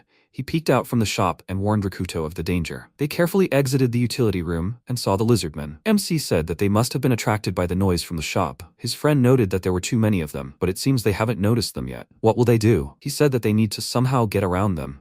They definitely can't defeat 5 monsters. Tuya agreed with him and said that they also need to find out how the girls are doing in the car. Meanwhile, one of the lizardmen was wandering near the car, and the girls sat quietly and didn't move. But when the monster pierced the glass with its spear, they screamed loudly in fear, and the boys heard it. Tuya immediately realized that they had been noticed and asked Rikuto what they should do now, and he exclaimed that there was no choice. They would have to attack. He called out to the boys, but Saito was so scared that he was shaking with fear, not daring to come out. Realizing that he was incapable of doing anything at all, Tuya said that this meant they would fight the old-fashioned way. Meanwhile, the lizardmen pulled the girls out of the car and threw them to the ground to finish them off. One of them was about to pierce them with a spear, but an arrow pierced his neck, and he fell to the ground. His comrades were perplexed, and then MC appeared. He ran out of the shop with a loud scream and pounced on the monster, hitting it on the head with a pipe, which caused a ringing sound, after which he called out to Kotone and asked her to take care of Sakura. They would distract them and let them run. Meanwhile, he found himself surrounded by 3 at once,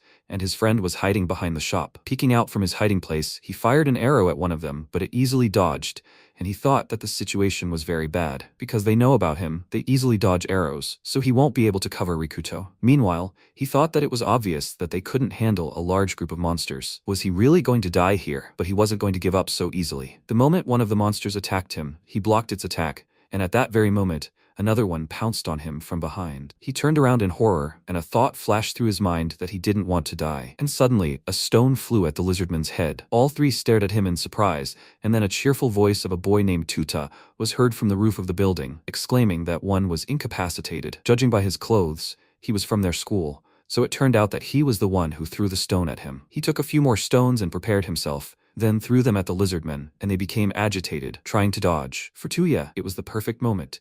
He shot at the monster, killing it instantly, and another boy from their school, Takeshi, ran up behind the third one and hit him with brass knuckles with all his might in the face. After landing a few more blows, he managed to kill it, and the last monster remained. MC pounced on him, thinking that he didn't know who they were or where they were from, but this was their chance. He hit him over the head with a pipe as hard as he could, and once the monsters were dealt with, he allowed himself to rest. He turned to the boys and thanked them with a smile for their help. The girls approached them, and Sakura happily waved her hands, saying that they had finally met someone alive. Tuya noticed their uniforms and noted that they were from their school. He then said that they had something to talk about, but it was too dangerous to stay here, so they needed to leave. Tuta was delighted and offered to come with them. They knew a safe place. He looked at his friend and asked, "He doesn't mind, does he?" He nodded in response, and Tuya laughed nervously, saying that he already thought they were finished. Rikuto agreed, noting that luck was on their side. After that, Kotone headed to the car and told everyone to get in. Tuta was very surprised to see they had transportation. They set off, and after 10 minutes, they decided to introduce themselves. Tuta said he was a first-year student. His name was Issei Tuta. Then he pointed to his friend and said he was a third-year, Yamaoka Takeshi. He leaned forward and said their safe spot was right ahead. It turned out to be a huge love hotel. The girls looked at it, blushing, and the MC remarked that it was a great place. During the day, there were almost no people in such places, which meant there were minimal phones. Tuta agreed with him, and Tuya looked at him doubtfully, saying that it was logical, but he was probably wondering how they got there, and Tuta, realizing what he was thinking, slapped his friend on the back and excitedly said that they weren't on that kind of relationship at all. He waved his hand, saying that he had already guessed, and then offered to share information with them. But Saito wasn't thrilled with the idea. He stepped aside and told them to do whatever they wanted, which made Tuta feel awkward, and Tuya told them to ignore him. He'd been acting like this ever since they set out. Saito, meanwhile, was simply burning with rage at Rikuto. After that, it was time for a discussion, and Tuta said that even though they were sharing information now, there wasn't much to tell him. He was walking home after school when monsters started coming out of his phone. He's not particularly strong, so he decided to just run away, but he ended up being surrounded,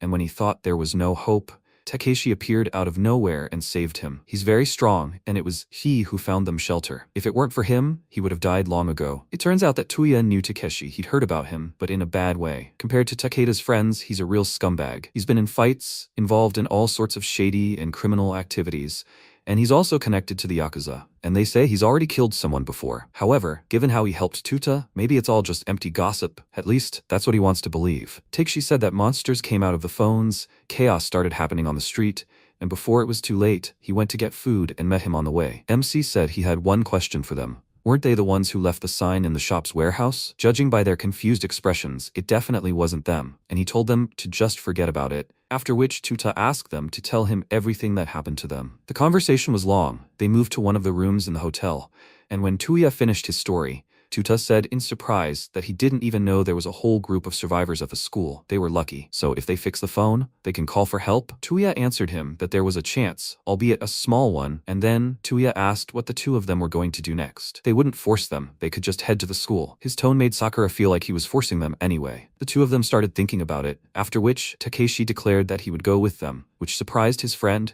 who said that he didn't see a problem with that, and besides, their strength could be useful. Tuya replied that if he really went with them, he would be a great help, after which Takeshi looked at his friend and asked his opinion on the matter. If he didn't want to, he could go to school. He excitedly exclaimed in response that, since he was going with them, he would go too. He was a man after all. Rikuto smiled and said that this was an unexpected result, but he was still glad that they stopped at the shop. Tuya agreed with him, and while they were rejoicing, Takeshi said that their idea was reckless. There were a lot of residential buildings on the way to the store, which meant a lot of monsters. One wrong step and everyone would die, so they needed to choose the safest possible route. This is the rule of any strategy. Consider all possible risks and choose the safest path. Sakura admired his words, and Tuya noted that he was right. They were too naive and didn't even think about the possible risks. MC agreed with him and said that before setting off, they needed to plan their next steps. Takeshi volunteered to plot the route, as he had previously been interested in military strategy, and no one objected. They enthusiastically set about devising a plan, and Saito, as always, stood aside. Only after they had thought everything through did they set out on a journey to determine the safest route. There were, of course, a couple of dangerous moments, but with their combined efforts, they forged ahead. Several days passed, but they already had a completed map with a safe route. They finally arrived where they were originally going. Only the journey took longer than they expected. But the main thing was that no one was hurt. The girls looked with relief at the discount center in front of them, and Takeshi told his friend that he was shaking all over. He knew he should have gone to school. He responded excitedly, saying that he wasn't shaking at all, It was just that his heart was beating so hard from courage. Saito, as always, was perpetually dissatisfied and remained on the sidelines. And as they all headed together to the discount center, Rikuto told everyone to be on guard. The real tests lay ahead. His friend agreed with him and said that they needed to succeed. It wasn't for nothing that they had come all this way. Meanwhile, many harpies flocked to the school, drawn by the smell of meat, and the students were already starting to go hungry. Every day they received half a loaf of bread, and it was clearly not enough. One of the students clutched his head, wondering how long this existence would continue. And one of the girls said she wondered how Sakura was doing. Her friend, upset, said that she hadn't heard from them since then. Were they really dead already? Another girl, Enomoto, clutched her stomach, which ached from hunger, and approached the teacher, who was eating 2 loaves of bread at once, asking him to give them some food, as they were not feeling full. He reacted rather harshly to her request, slamming his weapon on the floor and shouting that they didn't understand anything at all. That they needed to conserve food now, and there was little left. If they didn't understand anything, then they should sit silently. Takeda hissed through clenched teeth that he was eating enough for 2, while they were content with crumbs. Enomoto said that at this rate, they wouldn't last until their return, and the teacher grinned and said that if they still didn't understand everything in their empty heads, he would explain everything to them now. They had long since become food for monsters. She became agitated and asked him not to say such things, since they had left for all of them.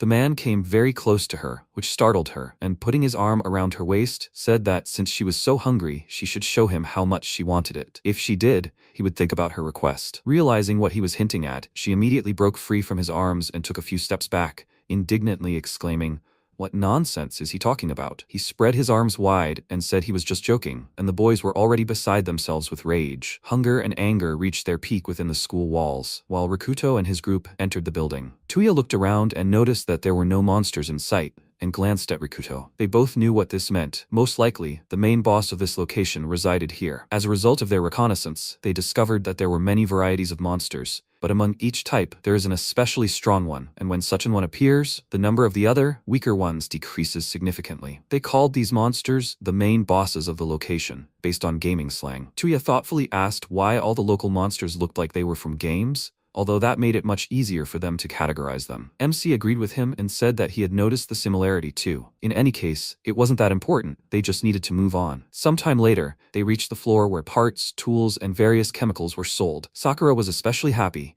as she could fill her bag with something new, and ran to empty all the shelves in a row. They decided to split up. Kotone and Tuta would go help Sakura in her search, and Tuya and Saito would keep an eye on the others. Rikuto and Takeshi would look around for enemies. Everyone went about their assigned tasks, and Sakura was very delighted. She picked up a part from the shelf and admiringly said that she never even imagined something like this would be here. She took a piece of paper and started writing something down, and Kotone asked what she was doing. Was she writing out a plan? She replied that she was writing down everything that needed to be done to fix the phone's processor. By the way, she definitely liked the smell of a soldering iron. She only smiled awkwardly in response, and Tuta thought that Sakura wasn't the person he imagined. Meanwhile, Tuya glanced at the girl and noticed that she was true to herself, but Saito responded to his words with an irritated sigh. As always, MC wandered nearby, noticing that it was somehow suspiciously quiet, and then his eye caught a note on the drink machine. It was written there, "They eliminate intruders, you need to get rid of E," on top of their heads. He had no idea what it meant and took it, wondering if this hint could have been left by the same person who left the warning at the shop. Heavy footsteps were heard from the side, and a huge golem emerged from around the corner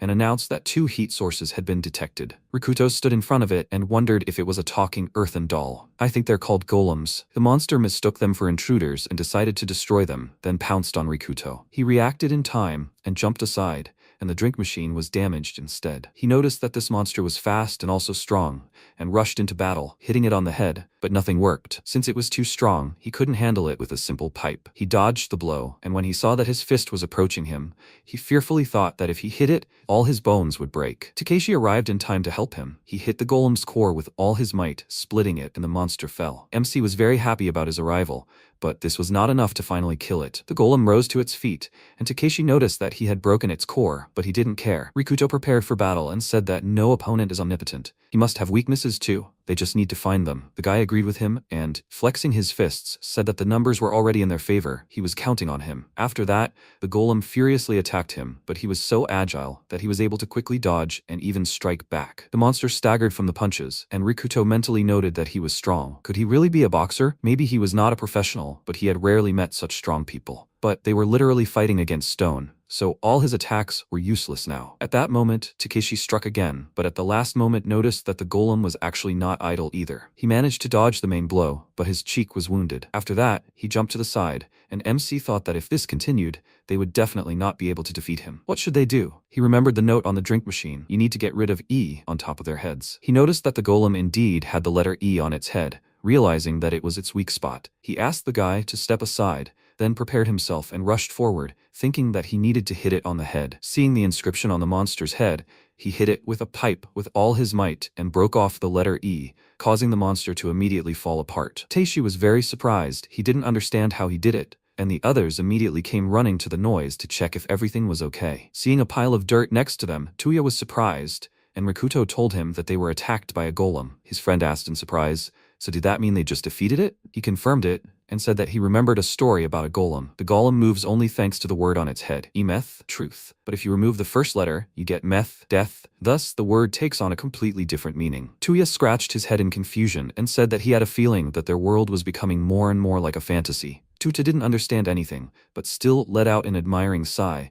and Saito, as always, mockingly asked, so it was a simple enemy? Then they don't deserve praise. Takeshi didn't let him finish and said that was not true at all, after which he turned to MC and said that he saw everything. How he focused his gaze on his movements and aimed for a precise blow to the head. His speed and visual acuity are truly amazing. Now he knows for sure that he can cover him. Rikuto smiled in response and said he was only glad, and Tuta was delighted and exclaimed that he was so lucky, but Takeshi had never praised him yet. Saito, as always, clicked his tongue in displeasure, showing with his whole appearance that he didn't like all of this and how annoying everyone was. And Tuya said that in any case, it looked like they had managed to defeat the main boss of this location. Now they could calmly continue exploring. He noticed that his friend was standing with a thoughtful expression on his face and asked what was wrong. He replied that this golem was somehow weak for the main boss of the location, and at that very moment a noise was heard from the side, like something heavy rolling on the floor. Hearing this, Tuya froze in place and noted that the sound was coming from the upper floor. Sakura smiled nervously and said that all this did not bode well. Had they really relaxed for nothing? At that moment, a huge ball flew from the second floor, and Tuya exclaimed in surprise, "Is that a boulder?" Sakura screamed in fear and asked where a boulder would come from in the store. MC immediately ran to Kotone. He grabbed her and jumped to the side with her, and the huge ball rolled nearby and hit the wall. A second later, a huge eye appeared on the ball, after which it began to take the form of a golem. Seeing the huge monster in front of them, they all became very nervous, and Rikuto said that it looked like the main boss of the location. His friend laughed nervously, and the golem said that the intruders had been detected. He raised his fist above his head and then slammed it with all his might. Fortunately, everyone was able to jump aside in time. They all huddled again, and MC, looking at the monster's head, thought that simply hitting it would be a waste of time, but the inscription was too far away. They wouldn't be able to reach it. Understanding what he was thinking, Tuya said that he would figure it out. He just needs to erase the letters from his head, right? After that, he took aim and fired his bow, but the arrow simply broke on the stone head, leaving no scratches. He clenched his teeth in frustration, and Sakura asked worriedly, what should they do now? The golem spread its arms out to the sides. It was simply furious. Crystals grew from its back, and its eye began to glow, as if it were accumulating energy. Sakura smiled nervously and said that she didn't like it, and Tuya excitedly exclaimed that they needed to hide quickly. He was about to explode. MC ordered everyone to run, and Tuya took Sakura and ran away with her, while the others ran in the other direction. Kotone worriedly called out to Rikuto, and at that moment the golem fired a laser at them, and there was a roar. The laser hit the floor and burned a hole to the floor below. Rikuto helped drag the wounded Tuya to safety and said that this freak wasn't so easy to hit. Kotone asked with a worried look what happened to him. He said that he was unconscious and would hardly be able to fight. She asked with a worried look, then what about everyone else? He said that he didn't know where they were. Now they needed to think about what they could do. They needed to go back to the underground parking. It seemed the others were heading there too. Saito asked loudly, is he a complete idiot? The entrance to the underground parking is behind this monster. How will they get to the door if they have ballast in the form of this archer? She was indignant at what he said, but to their surprise, he said that in fact, he was right. The only logical solution in this situation would be to leave him here and run to the stairs themselves. However, he wouldn't do that even under threat of death. Unexpectedly, the monster fired its laser again with a very loud sound. They peeked out from behind cover and Saito asked what was wrong with it. The protagonist looked at it and said that he tried to attack the ground, which was burning. After that, he went out alone and stood in front of the monster. He started to run away, leading the monster with him, and looked away. Kotone saw this, called Saito, and said that they should run. He took Tuya on his shoulders, ran too, and agreed with her. He continued to run from the monster and thought that from what they knew about golems, they don't like fire. Also, the golem they met earlier said that 2 heat sources were detected. Simply put, they attack targets that emit heat. So they came up with a plan. While he distracted the golem, the rest ran to the stairs. When they reached there, Tachibana would throw the flare he gave her. If this big guy is distracted even for a moment, then he too can escape. However, if he turns his attention to the others, then it will be over. He must delay him by any means necessary. Kotone and the others successfully reached the stairs and she called his name. He was happy about this, called her loudly and said that she must act. She agreed, swung and was about to throw it. Unexpectedly for her, Saito grabbed her hand, snatched the flare, and threw it onto the stairs. She was indignant about this and loudly asked what he did. He loudly said that he had no other choice. What if she hadn't thrown it? This big guy would have turned on them. She turned around with a worried look and loudly called MC, who was standing in front of the monster. The golem delivered a strong punch with its hand and threw him aside. He flew several meters and hit his back against the wall. She was very worried about this, called him loudly, and he said that she can't come near. They should leave him. The main thing is they should take care of Tuya. He loudly called Saito and said that if he wanted to get rid of him like this, so be it. But he must protect them both. He said with a smile that she saw, he told them to leave. She got very angry at him and hit him hard in the face with her fist. He fell to the ground because of this, and she ran to him and loudly called his name. He was very hurt because of the golem's attack, sat on the floor and asked. He knew that this day would come. But for everything to end like this, he remembered how Serato said that no matter how hard he tried, he would remain dead until the end of days. Rikuto thought that maybe he was right about something after all. The golem started to attack him with a laser. But at the last moment, Kotone managed to grab him and jump to the side. He was very surprised by this and called out to her loudly. He sat up and asked with a surprised expression why she did this. She grabbed him by the collar and asked loudly if he intended to part with his life so easily. She knew him, and he had never been that kind of person. He remembered his childhood with a surprised expression and thought that indeed, the past him had fought to the end ever since. Currently, he stood up, took his pipe, and thought that it was because he had always wanted to live. At that moment, Tuya fired his bow, but was unable to erase the letter from the monster's head. It turned and looked at the group of students standing on the stairs. He apologized with a serious expression and said that he had been knocked out for a couple of minutes. They were both glad when they saw that they were all safe. Tuta said with a smile that they were also thinking about how to get to the stairs. They had really helped them out. Takeshi, with a calm expression, said that he apologized for keeping them waiting. Tuya began to take out an arrow, loudly called the protagonist and asked, so they should sort this out, right? He agreed, then called Kotone and said that the golem was coming here, she should hide. She agreed and started to run, and he dodged the monster's attack. He watched this from afar and asked, what on earth were they getting into? Honestly, he had the urge to run away as quickly as possible. Takeshi said that, however, it was too late. There was a knock on the door leading to the stairs from the other side. Saito was very scared because of this and loudly asked, what were those sounds behind the door? He turned around and asked, so they had already arrived? Small golems were hiding on the lower floors. They would have dealt with them, however. Sakura was very surprised by what happened and loudly asked, so they were surrounded? Tuya loudly called out to MC and asked what they should do. If they just stood there, they would be killed instantly. He called out to him loudly and said that he would distract the monster. His task was to hit the letter. He could spare no arrows and try as much as he could. In response, he loudly said that it was useless. They had already tried and failed. He said with a serious expression that, however, they had no choice. As long as they were alive, they needed to keep fighting. Sakura latched onto the word alive and loudly called out to Kurogane and Nishi. She said in an uncertain voice that she had an idea, but she needed them to buy her some time. She knew that she wasn't particularly reliable, but she didn't have time to finish because he loudly said that he trusted him and would buy as much time as it took. She was touched by this and said that, however, she was the one who dragged them here. She didn't have time to finish because he said that of course he believed her, because she had never let them down yet. Rikuto called out loudly to Tuya, who agreed and said that they would distract the monster and she should hurry. It was desirable that she make it before they were killed. Tuta called her and asked if she had a plan. She plucked up her resolve and said that since they believed in her, she would definitely succeed. Takeshi ran to the monster and with a serious expression said that he would go too and that he should keep an eye on the girls. After that, Sakura collected many flasks with different substances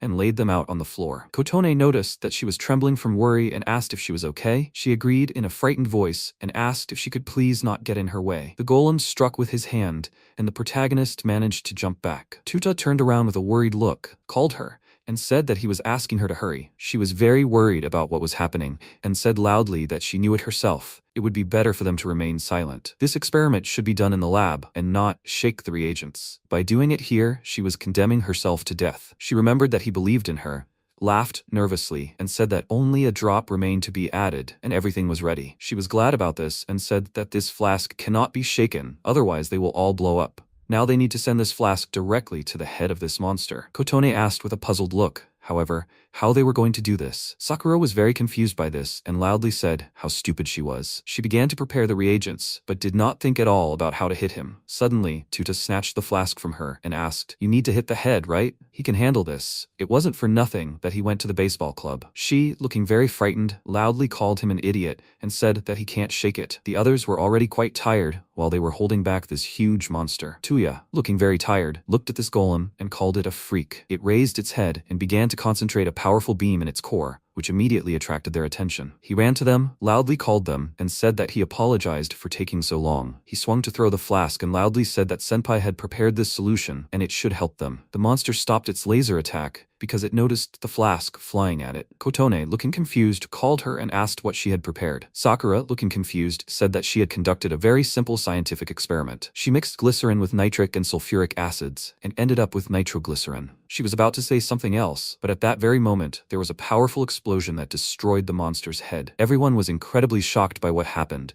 and tried to comprehend it for a few seconds. Only the lower half of the golem remained, and Tuya asked what just happened. Tuta turned around with a very scared look and asked why it exploded. Sakura, with a confused look, said that it was just nitroglycerin that is usually used to make dynamite. Maybe that's why this happened to the golem. He became even more scared because of this and asked loudly, "Couldn't they have said this earlier?" Tuya looked at what happened to the golem and said that the explosion was a rather unexpected decision. He didn't even have time to realize what happened. He called her and said that they won, of course, but this, she said with a guilty look that she would try to resort to something like this only in emergency cases. MC silently walked to the stairs and he looked at him and noticed it. He ran up to him, called out and asked where he was going. He was about to say something else, but looked at the stairs and asked, "Did the small golems turn to dust?" He calmly said that after the explosion, he stopped hearing them hitting the door, so he decided to check. He asked with surprise, that is, they collapsed after the death of the large golem? He looked at it and said that he himself did not feel logic, but it was not that important. He went back, called Sakura and asked, but what was important was, did she find all the missing parts to fix the phone? She agreed and said that she had everything with her. He said that he was also grateful for saving them all. She was embarrassed by this and said that there was nothing wrong with it. Tuya said that it was not safe to stay here. They should run away before he could finish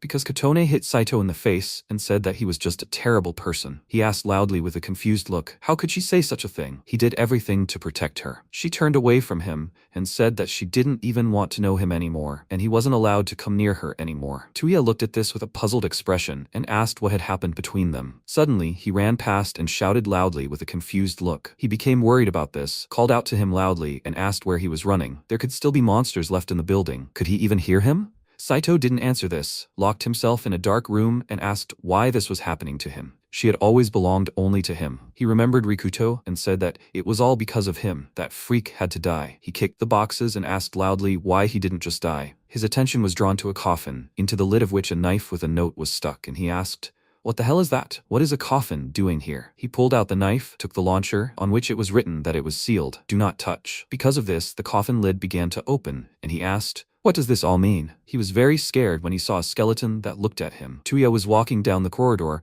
looking for him, and said that they would have left here a long time ago if he hadn't run away. He called his name again and asked where he was. Saito came out to them, happily asked for forgiveness, and said that here he was. He turned to him and asked where he had even been. After all, he told him this clearly and distinctly. It is dangerous to be here alone, because monsters are everywhere. He apologized again and said that he was so upset and ashamed of his behavior. By the way, they took everything. Why did they come? Maybe it's time to run away from here? He agreed, but looked at him with a puzzled look and said that he was too pleased. Takeshi looked at him warily and thought that maybe he was just imagining things. But for some reason, he acutely felt the presence of something ominous behind his back. After some time, they arrived at the hotel and Tuya said that here they were. Sakura said that at first, she didn't really want to go there, but now it feels just like home. They went inside, she managed to fix the phone, and he asked loudly in surprise, she was seriously able to connect to the network? She went into the browser and said that she was right. The internet is working. Tuta joyfully called her and said that it was incredible. She said with a smile that it wasn't as difficult as it seemed. The protagonist called her and asked if there were any messages from survivors, or maybe information about evacuation. She said that he should wait a little. She was already looking into everything. So after that very day of the end, no more messages were published online. Although in the X-prefecture, in the city of Amashima, it seems all the survivors have gathered. He said with a smile that it is quite far, but the main thing is that there is still someone there. Tuya agreed with a smile and said that it is better to go there than to wait for death at school. Kotone said that they finally had a ray of hope. They did it. He agreed and said that now they have a goal. Saito, with a sly smile, listened to this, standing nearby and laughing because of what he heard. Tuya said that tomorrow they will head to school and inform everyone about what they found out. She said that no matter how terrible their world is now, they will be able to find a corner of safety. At the same time, at school, Enomoto loudly begged him not to do this. Uyama thrust a knife next to her head and asked how much longer she will resist. She is just wasting her strength. She asked him to come to his senses, and he said that her curves are simply amazing. He seemed to have ascended to heaven. Sometime later, while Rikuto and the others were returning from a mission, 2 students began to rebel against the teacher and loudly said that they had enough. He was planning to starve them, right? The other students looked at what was happening with a worried look and asked what they should do. One of the students said loudly that he should give them food right now. He looked at them with a displeased look and said that he had told them that there was no food. The second student did not believe him and loudly said that he was sure that he had hidden it somewhere. They had enough. He had to say what he knew. Otherwise, he did not have time to finish because Uyama, with a very displeased look, said that they should both shut up. He did not intend to tolerate their selfish behavior. He was a teacher, and his words were absolute. Their job as students was to obey him unquestioningly. Takeda asked with a displeased look, "Does he take them for stupid and obedient cattle?" He loudly insulted him and punched him in the face. The teacher fell to the floor, and he said that now he must give up the key to the storeroom. They were sure that he had it. He noticed that the teacher began to get up, called him stubborn and asked, "Is he getting up again?" He swung his arm to kick him, and loudly said that he should finally fall down. The students were very surprised when Uyama with an evil smile stabbed him with a knife. The students were very surprised by this and asked, did he really kill him? He walked towards the student with a bat and said that he had warned them about listening to teachers. Otherwise, he would have to take disciplinary measures against them. He looked with a frightened look as he swung the knife and loudly asked him to stop. After some time, he walked down the corridor, carrying Enomoto on his shoulder and laughing. He entered the office and loudly said that he was back. He looked at the frightened students sitting next to each other and asked why they were all huddled in the corner. He threw her on the floor, and the students became even more frightened because of this. As expected from a member of the track and field club, she has a great and toned body. She started crawling on the floor with a very frightened look and was trembling with terror. He approached the students and said that he decided that Kasahara would go next. She was very frightened because of this, loudly asked the teacher to stop and said that Riko was much prettier than her. She was indignant because of this and asked, did she decide to set her up? After this, she is still called a friend? She loudly said that she should shut up and do as she is told. Uyama stabbed the knife into the floor, which scared them very much. He looked at them with a frightening look and asked, they will obey the teacher, right? They agreed, and the student asked in a frightened voice to listen. He looked at him and asked, what's wrong? He turned away, looking frightened, and said, it's nothing. He looked at him and asked, maybe he just shouldn't force him? He shouldn't force him to punish him like other students. Hayashi loudly agreed and said that he promised he would behave well. The teacher laughed, praised him, and said that this is how one should behave with a teacher. He grabbed Kasahara's hand and said that it was time for them to go now. She loudly refused and said that she was begging for at least someone to save her. The student, who remained sitting in the room, didn't believe it and wondered, why did this world become like this? The student loudly begged to let her go and asked, does he even know what he's doing? He got angry at her attitude, slapped her face, and loudly said that for her, he was a teacher. He grabbed her by the hair and said that she should be kept for extra classes. He thought that this world had become like heaven on earth. The student, looking frightened, thought exactly the opposite. She thought that the world had come to an end and that many people had lost their lives. He walked down the corridor with a satisfied look and thought that the world had really come to an end, but he was still alive. How come he hadn't figured it out from the very beginning? Since the world was ending now,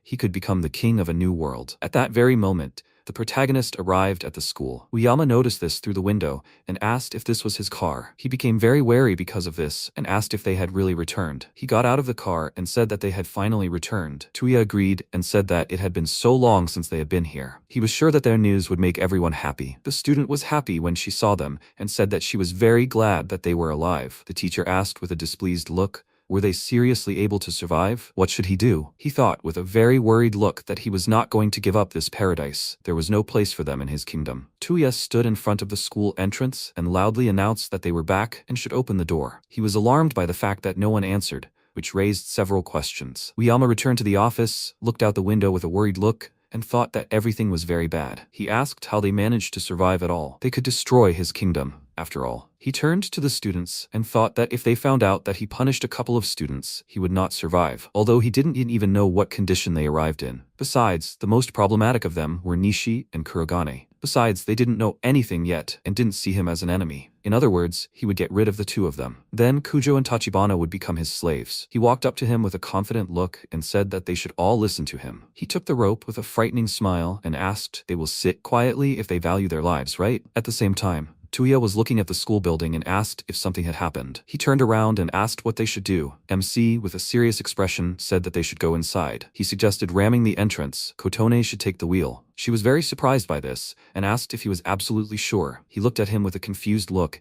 and asked if this was too drastic. Uyama opened the door and said that they were panicking too much. He was very glad that they were all safe. They got what they were going for, right? Tuya went to him, agreed, and said that they fixed the phone and even got some food. On the way, they met a couple of survivors. Tumta called him and said that they hadn't seen each other for a long time. He was glad that he was okay. The teacher looked back with a displeased look and thought that they had brought another hungry mouth. It would have been better if they had brought the girl. He turned to them, apologized, and said that he was also glad to see him. He thought that they should deal with the strongest ones first. He called Kurogane and Nishi and said that, by the way, before entering, he would like to discuss something with them. They should step aside to talk. Tuya asked if he wanted to talk only with them. Wouldn't it be better for him to talk to all of them? He was a little confused and said that a small problem had happened and he needed their opinion. He asked if that was the case, then he agreed. But what about him? Rikuto, with a calm expression, said that he didn't mind either. Uyama went to the entrance and asked if they were ready to go. Tuya turned around with a smile and asked if they would wait for them here. Kotone agreed, and Tuta said that then they should deal with the luggage for now. Sakura agreed and said that she could already see the happy faces of the others at the sight of the food. She turned around, called Saito, but did not find him and asked, had he already entered the school? At the same time, the teacher with a wide smile walked down the corridor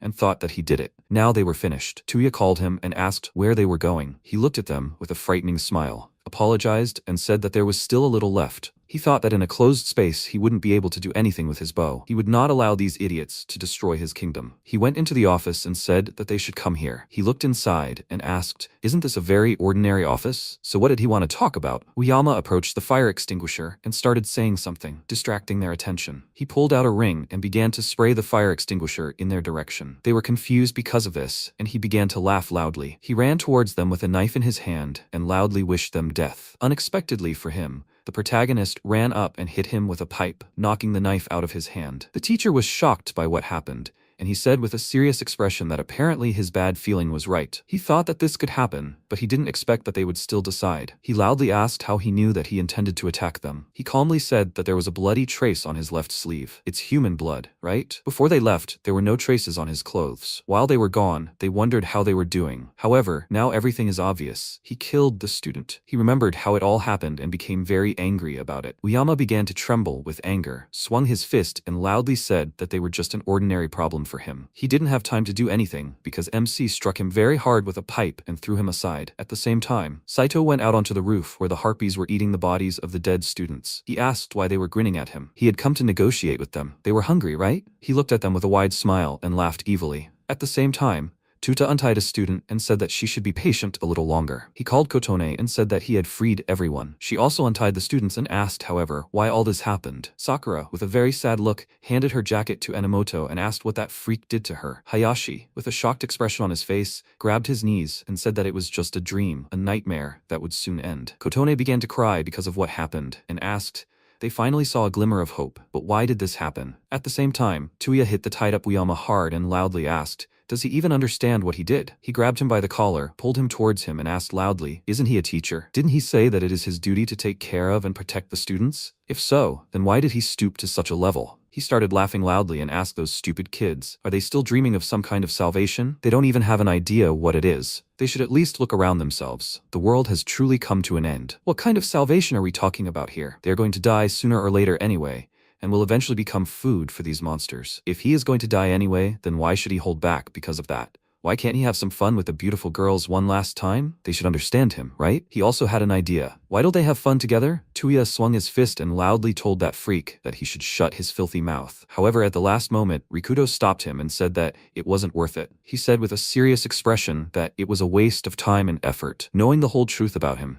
they can't take him with them. The student's attention was drawn to his words and she was about to ask something, and he said that she heard everything correctly. Because of all the events, they completely forgot to tell them the most important thing, that they found a safe place. They were all very surprised by this and asked what he said. He said that they fixed the phone, went online and found out the location of the survivors. The students were glad to hear it and said that it meant there was still hope. It meant they were saved. Uyama, with a shocked expression on his face, said that it was simply impossible. He loudly asked them to wait and said that they simply couldn't abandon him to certain death now. He was wrong. Everyone makes mistakes. He repents for what he did and asked to take him with them. The girls looked at him with disgust and refused to believe him. Tuya said with a displeased look that he was causing so much trouble. The protagonist, with a calm expression, said that deciding his fate was not a priority right now. They needed to think about their next steps. He agreed and was about to say something else, but didn't have time because something strange with a loud sound appeared in the sky. A beam of energy hit the floor from there, which attracted their attention. He was surprised by what he saw and loudly asked, "What was that just now?" They ran to the window and saw how many monsters began to appear in the school courtyard. They all looked at the school and headed there. Tuya looked at this with a surprised expression and asked, "Did the monsters crawl out of the sky?" MC looked at this and said that it was just like then. Sakura, with a worried look, asked loudly, "However, why did this happen? They no longer have phones." He said loudly that he didn't know how, but they were definitely determined to eat them. Tuya said that this was very bad. There were too many of them. Kotone asked loudly, looking worried, what should they do? Unexpectedly, 2 harpies flew into the classroom and attacked a student sitting separately from the others. She was surprised by what happened and started screaming loudly in pain. He became very worried and said loudly that there was no end to the problems. The students started running away because they were very afraid of this. Takshi ran to the monsters, loudly called out to Tuta, and said that he should help the others escape to a safe place. He agreed, and Rikuto also ran to the harpies and said that he would definitely not die here. Huge crowds of monsters ran to the school and got inside. They continued to fight against the goblins that got inside. They all met in the kitchen, and Tuta loudly called them. Takeshi looked at them and asked, "Are they all safe? Wait, why are there only 3 of them? Where are the others?" He loudly apologized and said that, however,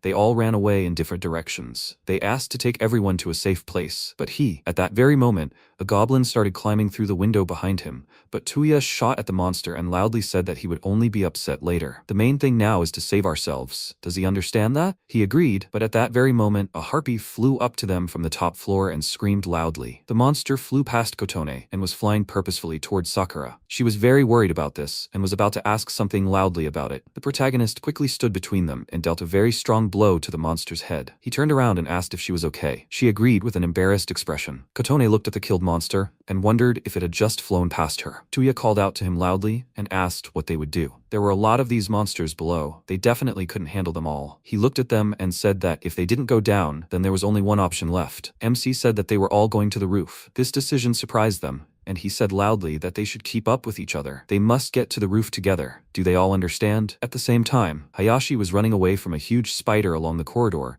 and thought that he did not want to die here. He turned around and thought that he wanted to survive at any cost. Suddenly, he saw a system window that said that his class was a hero. Did he want to start his adventure? He was surprised by this and wondered, what the hell is this? Where's this voice coming from? He agreed with the system's proposal and received a notification that he was granted the Sword of Purification. He thought that for some reason, he felt his body being filled with unknown power. He very quickly delivered several quick blows and killed the spider that jumped on him. He was surprised by what happened and asked, was it him who did all this? Kotone and Sakura came to him and said that he was simply incredible. He will protect them, right? Tuya also ran to them and said loudly that no less was expected of him. Rikuto said that thanks to him, they will be able to survive. Hayashi said loudly that he was grateful to them all. He promises that he will definitely protect them all. In fact, he saw hallucinations while he was being eaten by a spider and thought that it was true. He was their savior. At the same time, Kasahara loudly called out to her friend and said that she should help her. They are friends, aren't they? Riko said loudly that she should shut up because she tried to give her to Uyama. She is not her friend. She was about to say something else,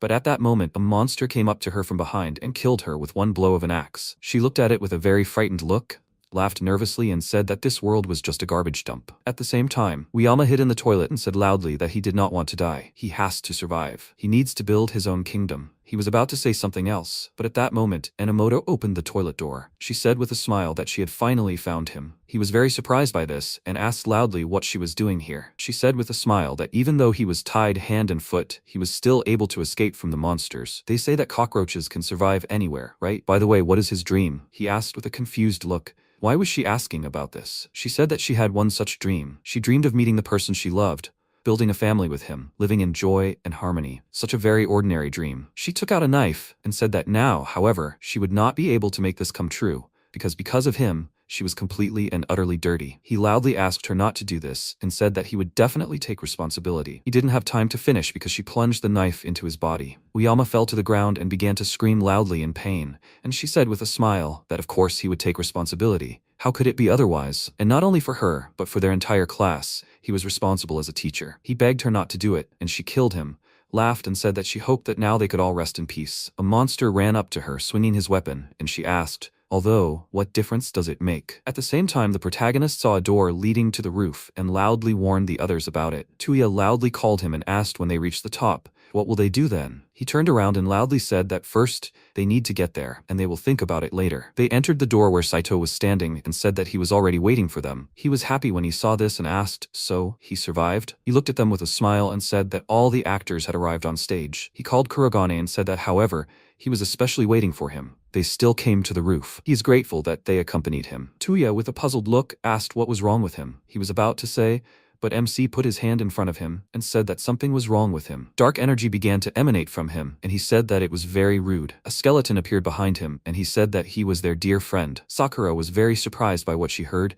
and asked loudly, what kind of ghost is this? What is this anyway? He looked at it and asked maybe it was a lich? Tuya asked loudly, it was a fantasy monster again, but why would it need it? Saito, with a smile, said that it was his ally. It lent him its body, and he gave it power. The power that allows him to manipulate this world, the mythical summoning system. He looked at him with a puzzled expression and asked what he meant. He said that they would hardly understand with words. It would be better to show it with action. He created a beam of energy from the sky that hit the roof and monsters appeared nearby. They were all very surprised by this and couldn't believe it. Sakura, looking shocked, started shaking Tuta and loudly asked if he had summoned a whole bunch of monsters. He, looking worried, begged her to stop doing this. Rikuto looked at this and thought that exactly the same portals appeared that very day. Saito, looking calm, stood surrounded by monsters and said that this is where his power lies. He can summon as many monsters as he wants. However, this is only the beginning. In the near future, he will be able to summon something more powerful. They understand now, right? With him, they no longer need to be afraid of monsters. He called Kotone and said that he had done a lot of bad things and wanted to correct his mistakes. Now he was able to protect her. She didn't have to rely on that loser anymore. He extended his hand to her and said that they would have to rule this new world. She refused, which surprised him, and he asked why she refused. She said that she couldn't believe it. However, it was all because of him, right? Because of his power. The monsters appeared and everyone ended up in their office. He agreed with a puzzled look and asked what was so big about it. She asked if he had any idea what those monsters had done to their classmates. However, it wasn't just them.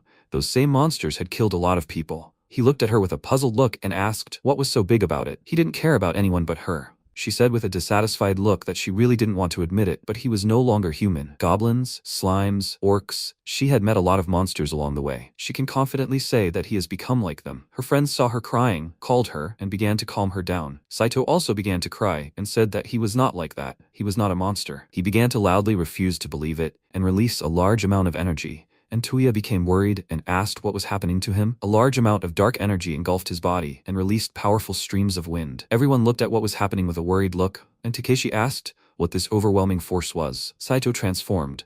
His head changed into a skull with horns, and he loudly asked, does she want to stay with him? If he wants to stay with them so much, he doesn't care at all. That means that every single one of them will die. He sent many monsters towards them. The protagonist warned the others and loudly told the girls that they must run. He ran up to the monster and they crossed their weapons. Kotone called his name with a worried look, and Sakura started to run away. She loudly called her name and warned her of danger. An orc ran up to her and swung his large club. MC managed to run up to her and stop the monster's attack. He misjudged the force of the blow, causing the pipe to bend and throw him back. She became very worried about this and loudly called his name. He flew several meters and hit his back against the wall. The girls ran to him with worried looks and loudly called his name. Kotone sat down next to him and loudly said that she was asking him to wake up. Sakura also sat down next to him and said that he looked very bad. She began to worry and with a frightened look said that he was not breathing. The protagonist entered the subconscious. He thought someone was calling him. But where was he? MC froze in surprise, standing in the room. He turned his head to the side and asked, isn't this his room? But he was at school. Serato asked, his room? Well, the dead have jokes, of course. Rikuto was stunned and screamed, Serato could really be here? Serato smiled and noted that they hadn't seen each other for a long time. At the same time, Kotone, shaking the protagonist's body,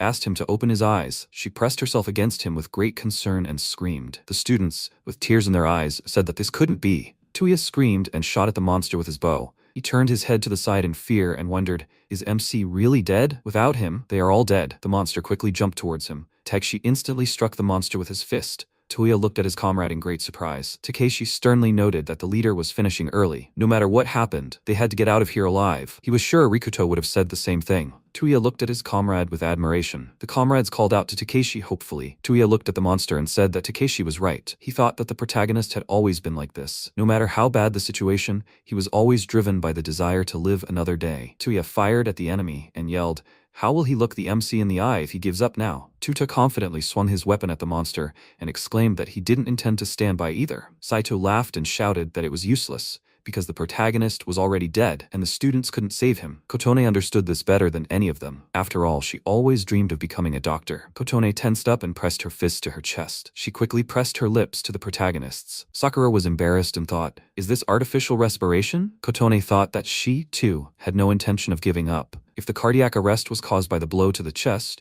then there was still a chance to save him. Sakura put her backpack on her back and thought about her comrades trying their best to survive. She shouldn't stand by either. Sakura noted that after the fight with the golem, she was forbidden to make dynamite. But then, what else could she make? She noticed a pipe lying on the floor. Sakura thought, really? The monster is a lich? Her mouth dropped open in surprise. Sakura looked at her fighting comrades and exclaimed that she thought she figured it out. She thought she didn't know how such a monster could even exist from a scientific point of view, and she didn't even know if it would help. Sakura, smiling resolutely, picked up the pipe and exclaimed that there was no choice. Saito yelled that no matter how hard they tried, they would die just like the protagonist. The arrow swiftly struck Saito's head. Tuya smiled and yelled that he needed to be less envious and life would be easier. Tuya happily noted that it was true. It's not nice to envy others. Saito irritably put his hand to his forehead. He raised his hands in anger and yelled that he would survive, and they would go after MC. The monsters rushed into battle, and blood gushed. Serato, smiling maliciously, pinned the protagonist to the floor with his foot and exclaimed that this is how Rikuto should look. The protagonist clenched his teeth in irritation and turned to his brother. Serato asked what MC was saying. He angrily kicked the protagonist's head and yelled, "How dare Rikuto look him in the eyes? The protagonist should have been raised like that from childhood. MC has no future. Unlike him, Rikuto has no talent. Nobody needs a protagonist. Nobody will ever love MC." Serato kicked the protagonist with great force and barked that someone like MC didn't deserve the right to live. It's better to die quietly and peacefully somewhere in an alley. Rikuto, bleeding, thought that this was right. Serato is absolutely right. He is no different from a walking corpse. He has no value.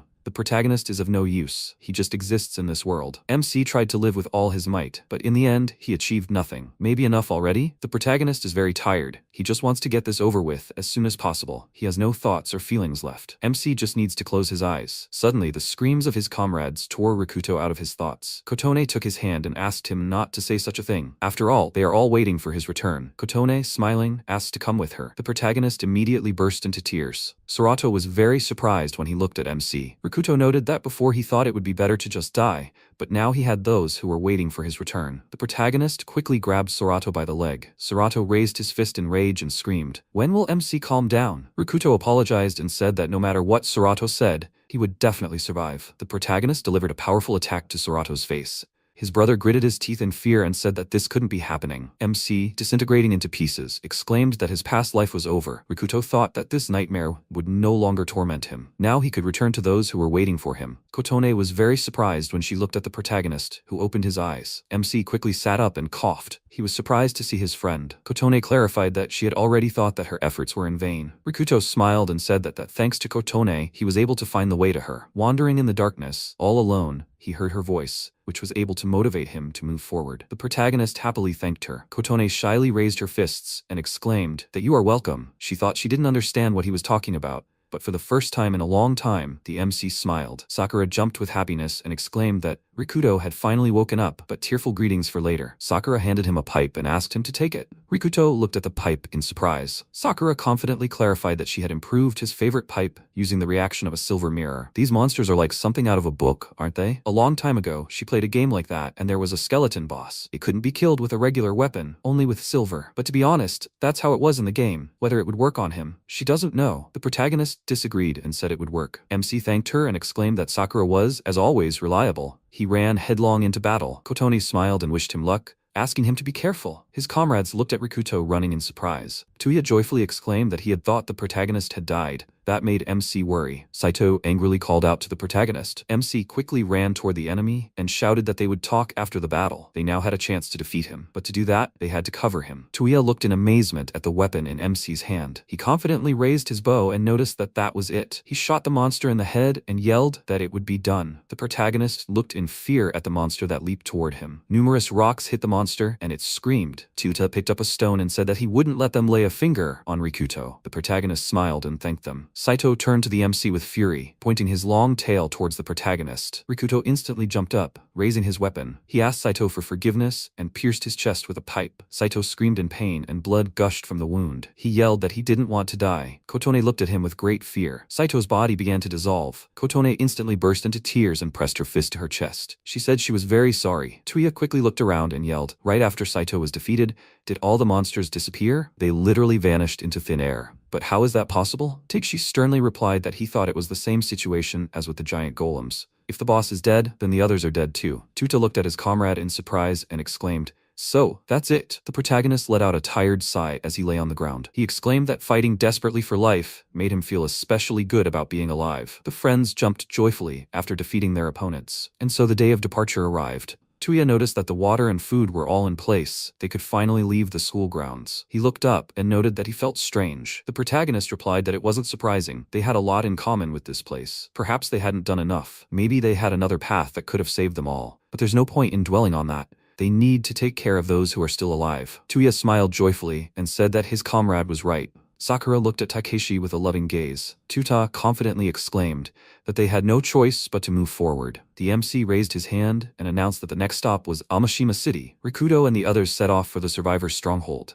Amashima City. Hope burned in their hearts that they could finally find a safe place, but a powerful enemy awaited them. Meanwhile, the Gargans lay on the ground. The hunter Fuyusa Ginkgo stood among the dead enemies. She quickly attached a letter to a pipe with her sword, stating that their nest was in this area. You can't look them in the eye, you need to use a mirror. She rode her motorcycle forward at high speed along the highway. Several days have passed since they left school and headed to Amashima. Along the way, they encountered various monsters. And as they found out, not all monsters are aggressive towards humans. The protagonist is sitting in the car with a map in his hands. Tuya asked with interest where they are now. MC pointed to the map and replied that judging by it, they are somewhere here now. Tuya happily noted how quickly they are moving and that they have enough gas. Rikuto said that his comrade looks restless. Tuya replied that he is thinking about many things. The protagonist inquired about what. Tuya asked if MC remembered how he told him earlier about his little sister. MC agreed and said that he remembered. Tuya explained that due to family circumstances, he and his sister were separated in childhood. But fortunately, his sister lived near their destination. He hoped that she was able to successfully evacuate, but considering what their world had become, he had less and less hope. Kotone looked worriedly at Tuya, who was sadly looking out the window. The protagonist closed the map and asked his friend not to worry. He was sure she was fine. Tuya asked in confusion what gave him such confidence. MC smiled and pointed out that she was his sister, which meant she was just as strong as Tuya. A fool like Tuya managed to survive longer than many others,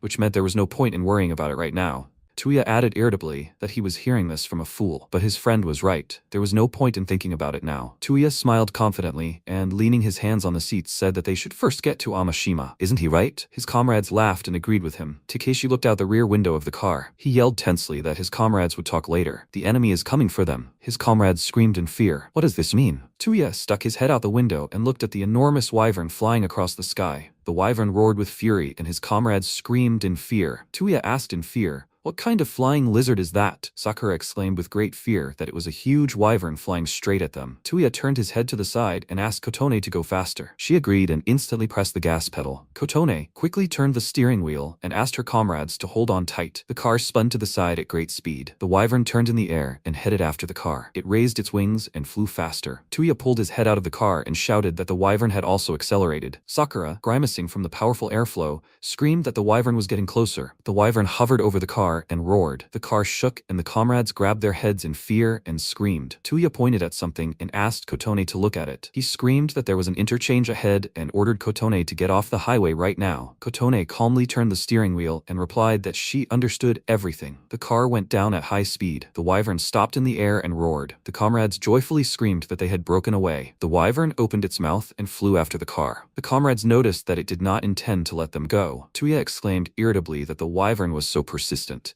And what were they going to do? Rikuto replied that if it was impossible to break away from the wyvern, they would have to shoot it down. Otherwise, if the enemy grabbed them, they would die. Meanwhile, Ginkgo stood on the fence and looked down. She looked through binoculars and saw the car. She was very surprised to see Tuya. Ginkgo snorted in irritation and turned her head to the side. She quickly mounted her motorcycle and rode down the highway. Smoke billowed out from under the motorcycle's wheels. The wyvern roared as it flew behind the car. Tuya cried out in fear and said that the enemy was getting closer. Tuta, sitting on the couch, exclaimed that the wyvern would kill them. He tensely fired at the approaching enemy. The arrow hit the wyvern's head and flew off to the side. Tuya sat down in his chair and yelled that he couldn't even hit the enemy. MC calmly said that then they would just have to run. The car rapidly approached the column. The comrades asked Kotone to watch where it was going. They would crash so hard. Kotone confidently turned the steering wheel and the car instantly changed direction. The comrades flew to the side and screamed. The wyvern hit its head on the column and roared. Tuya yelled in admiration, "Well done." Because the wyvern is so huge, it literally can't turn around in tight spaces. And yet, it was tough. Kotone laughed sheepishly. Sakura clapped her hands joyfully and called Kotone cool. She's a real racer. Tuya looked ahead and his mouth open in fear screamed. He yelled, "What just happened? Why did they stop so suddenly?" Kotone replied that she didn't know. She pressed the gas as hard as she could, but the car wouldn't budge.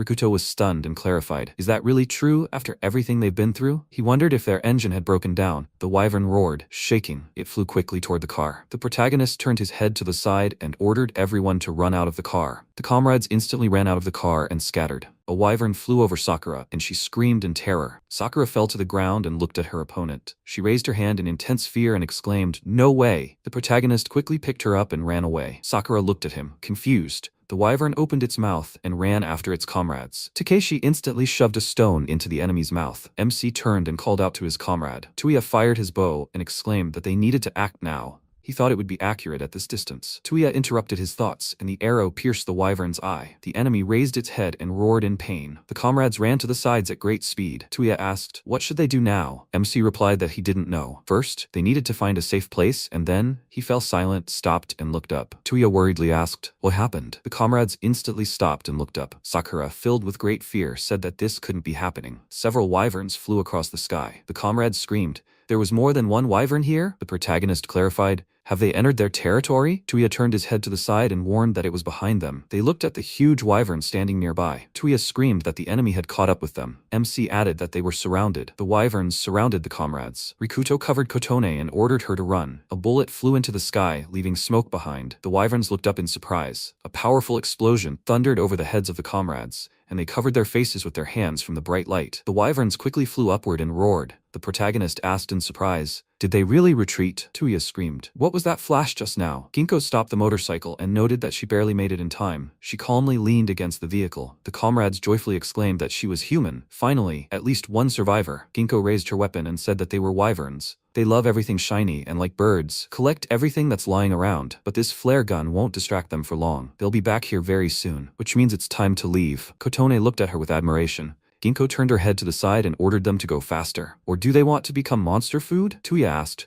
What should they do? She didn't seem very friendly, but she saved them. MC said that in this situation, there was no choice. Tuya smiled and replied that that was also the right thing to do. Ginkgo snorted in irritation. Her comrades quickly ran after her. After a while, Tuya, standing in the underpass, asked Sakura to come here faster. She ran tensely towards them and screamed. The wyvern quickly flew up to her and roared. Sakura exclaimed in fear that she wouldn't make it. She couldn't. She instantly ran into the passage and a wyvern stuck its head inside. Sakura, breathing heavily, said that she almost died. Ginkgo noted what kind of little fools they were. Because of them, all her plans had failed. Tuya yelled, why are they fools right away? Ginkgo smiled and replied that only complete fools would drive a car through an area filled with wyverns. Sakura asked, what else could they do? They didn't know they were here. Tuya noted that she didn't even know them. The protagonist stood in front of his comrades. He clarified that he didn't know why Ginkgo decided to help them. MC smiled and thanked her. Ginkgo snorted in irritation and turned her head to the side. Tuya looked at her and asked where she was going. Ginkgo asked them to follow her and then they would see. The comrades tensed and MC ordered them to go. After a while, the comrades looked around. Rikuto asked if she was sure it was safe to go this way. What about the monsters? Ginkgo replied that it was safest. They dealt with everyone here. They were going to Amashima, weren't they? They weren't the only ones heading there. Tuya was surprised and asked, there's another group? Ginkgo agreed and added that they had passed before them. A large group, and unlike their comrades, they were armed. For the most part, Sakura joyfully exclaimed that this was very good. There were even more survivors. Kotone smiled and remarked that this was very good news. Tuya said he was afraid they wouldn't meet anyone, but it seems so. He looked at the protagonist in bewilderment. Ginkgo turned her head to the side and looked at the girls. After some time, Sakura asked tiredly, "Will it be soon?" Her legs were already giving out. Ginkgo replied that it wouldn't be long. The comrades asked if there was really light ahead. They looked with admiration at the people sitting in the room. Tuta exclaimed in surprise, "So that's the same group?" Sakura asked, "Have they set up camp underground? That's very clever." The comrades climbed up and Tuya looked away in surprise. He wondered what this oppressive atmosphere was all about. Ijima called out to Ginkgo angrily. He asked irritably, "Is she kidding?" Ijima grabbed her by the shirt and clarified that she had clearly been told to go hunting. Why did she come back? Ginkgo screamed in pain and turned her head to the side. Ijima asked ominously,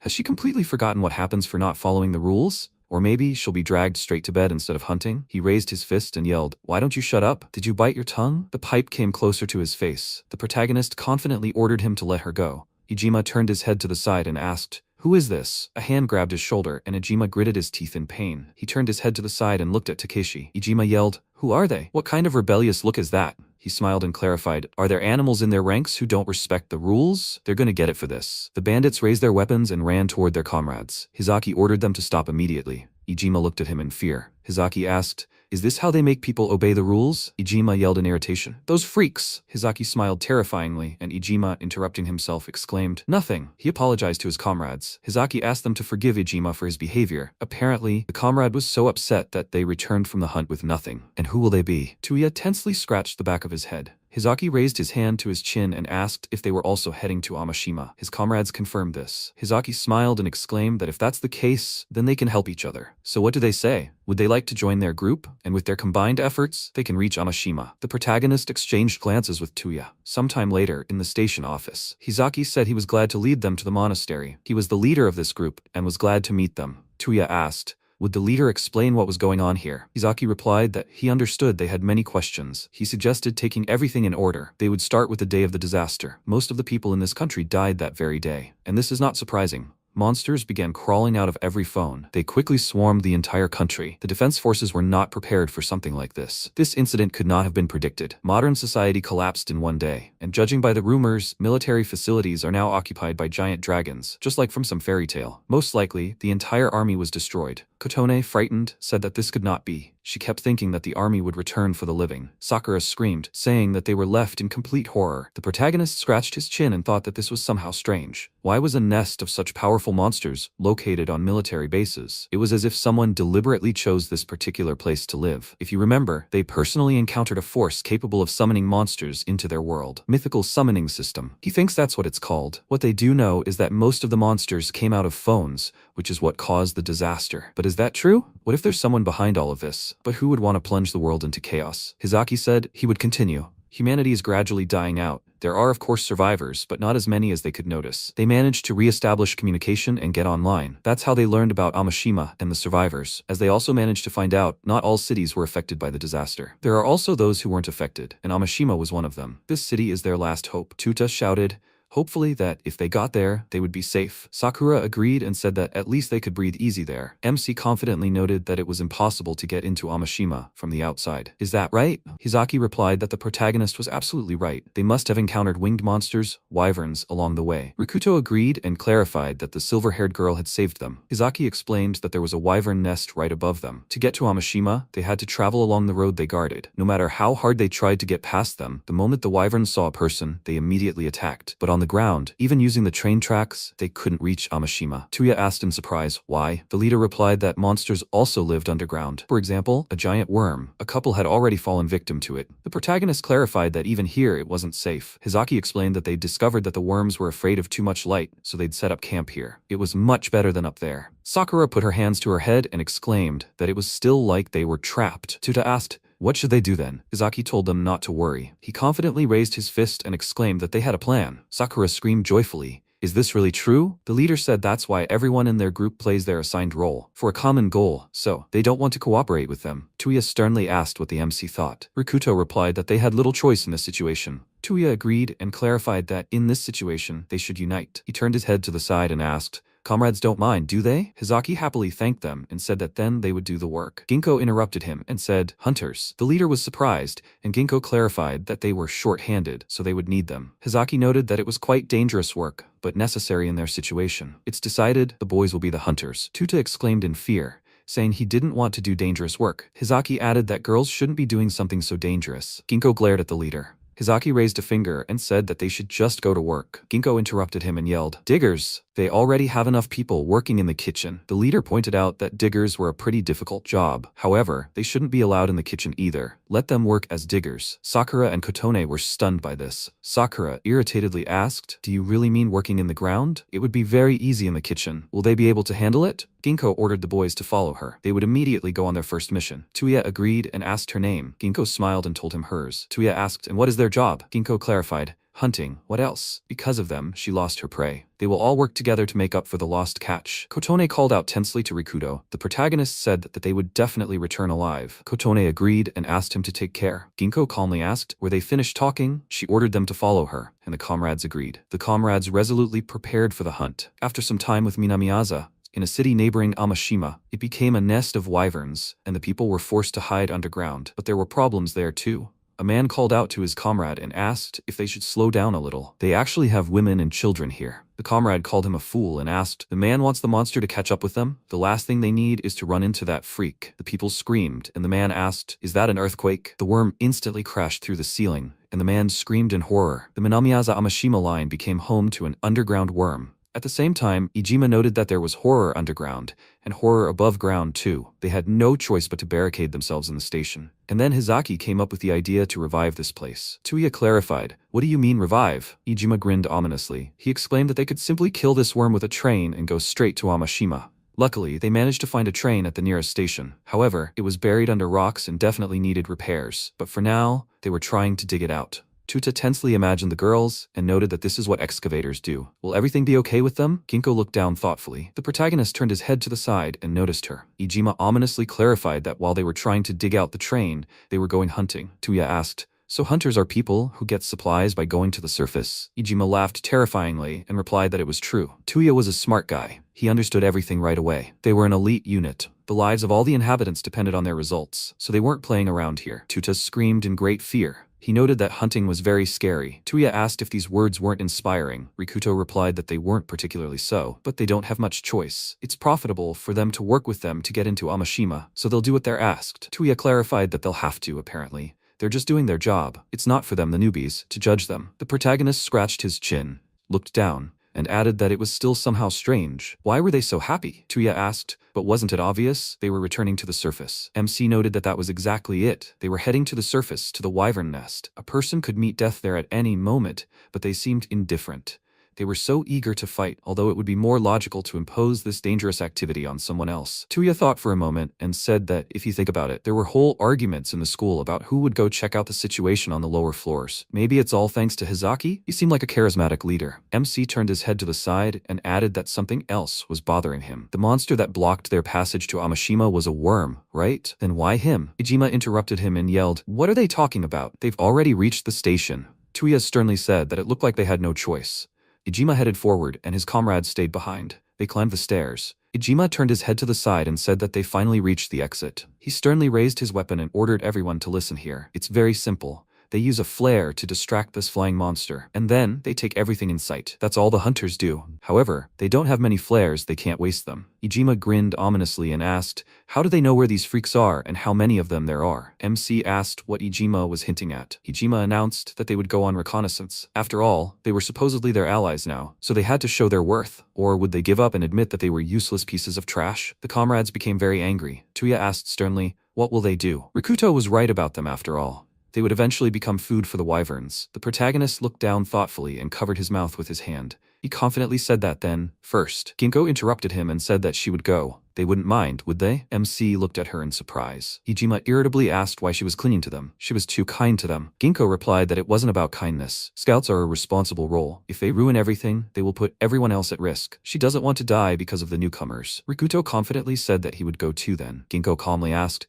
"Is he really deaf?" She'd said they, the newcomers, would only get in the way. Ginkgo sighed mockingly and asked, "Or what? Does he really want to play the noble knight?" The protagonist pointed out that it wasn't a question of nobility. He thought it was better to go on reconnaissance together. At worst, one of them could serve as bait for the monsters. She cared about the success of the operation, didn't she? Wasn't that a reasonable decision? Ginkgo snorted in irritation and turned away. She clarified, Does he mean he'll obey her unquestioningly? Rikuto replied that if he had to for the sake of success, then yes. Tuya called out to his comrade and exclaimed that if the protagonist was coming, so was he. MC replied that everything was fine, asking his comrades to wait for him here. Rikuto smiled and clarified that he had no intention of becoming food and would definitely return alive. Ginkgo came upstairs and said, "Less talk, more action." 15 minutes had passed since the reconnaissance began. Ginkgo knelt down and wondered if it was safe to stay in this narrow alley. At least the wyverns wouldn't get through. The protagonist looked at her in surprise. He asked what she was doing. Ginkgo let out a tired sigh and said that the mandrake is essentially a plant, a monster. If MC tries to pull it out, it will emit a loud scream. Those who are too close to the mandrake can die from its scream. Rikuto remembered something and said that he remembered a mandrake was shown in a movie once. Ginkgo wrote on the ground with a knife, warning them not to pull it out. The protagonist was stunned and wondered if she was writing a warning on the ground. So, all those writings. He paused and remembered the warning left by Ginkgo. She stood up and pointed out that MC didn't know anything about this world. Why did he even volunteer? If Rikuto wanted to play the hero in front of a woman, he should stop. It looked bad. The protagonist replied that he had no intention of playing the hero in front of her. He wanted to gain their group's trust, and if that meant taking a risk, he was willing to do so. The group's power and possibilities were absolute. Staying here was essential for survival. MC thought that thanks to Takeshi's presence, the others weren't bothering them much anymore. The protagonist smiled and asked if that wasn't a reasonable reason. Ginkgo closed her eyes and snorted with a smile. Leaves flew quickly away from the powerful gust of wind. Ginkgo turned around with great speed and brought her foot to MC's face with the intention of attacking. Rikuto instantly slid backwards. Ginkgo angrily screamed that his concept of rationality made her laugh. She turned around in the air and approached the protagonist. She leaned her hand on the ground and jumped up. Ginkgo kicked, but MC managed to raise the pipe in front of him and block the attack. Ginkgo landed multiple attacks. Rikuto thought that her speed was simply unbelievable. As for her fighting skills, they were pretty mediocre. All she was doing now was trying to knock the iron pipe out of his hands. The protagonist calmly lowered the pipe and froze. Ginkgo sternly grabbed him by the jacket. She threw him to the ground with great force. Ginkgo brought the knife to MC's neck. Ginkgo knelt down and noted that, as she said, he was very weak. She instantly jumped to the side. Ginkgo grabbed the fence on the balcony with her hand. She jumped to another building. Ginkgo landed on the roof and said that MC would only get in the way.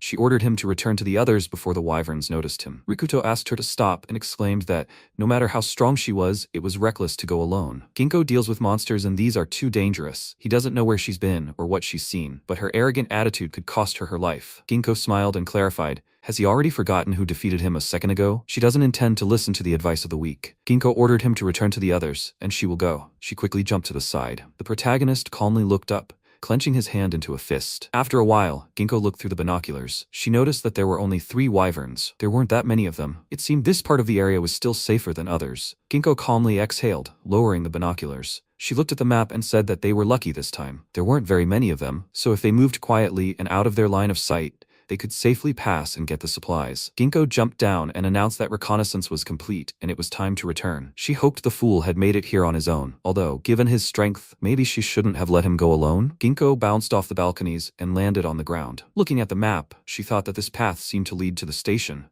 and was more or less safe. Ginkgo noticed a wyvern standing behind the wall. 3 small wyverns stood in front of her. Ginkgo screamed in surprise. Were they really small wyverns? She'd never seen anything like it. Ginkgo looked at the wyvern eggshells in amazement. The enemy rushed toward her and roared. Ginkgo was terrified when she looked at the wyvern and remembered her past. The protagonist screamed that no matter how strong she was, it was reckless to go alone. Ginkgo dealt with monsters, and these were too dangerous. Ginkgo thought she didn't expect anything from anyone. She quickly jumped away from the pipe and looked at the wyvern. Ginkgo sighed tensely and clutched her wound with her hand. She thought that everyone around her saw her as strange. Her hair and eye color, Ginkgo's exceptional physical abilities. She grabbed the pipe with her hand and screamed. Ginkgo instantly flew down. She thought that she never had anyone she could rely on, and it had always been like this. Ginkgo remembered the past. The students were talking about something with smiles on their faces. The students, sitting on their desks, burst into laughter. The girl raised her hand and clarified, "Isn't it because of Ginkgo? How she irritates her." She agreed and exclaimed that because Ginkgo has a pretty face, her self-esteem is very high, although Ginkgo's hair and eyes are creepy. And have the students heard? Ginkgo also sells her body. After a while, a scream was heard from the playground. A boy sitting on the ground noticed that you couldn't tell that Ginkgo was a girl. She ordered the bullies to disappear, and they quickly ran to apologize. Ginkgo asked how the students were. She and the students were fine.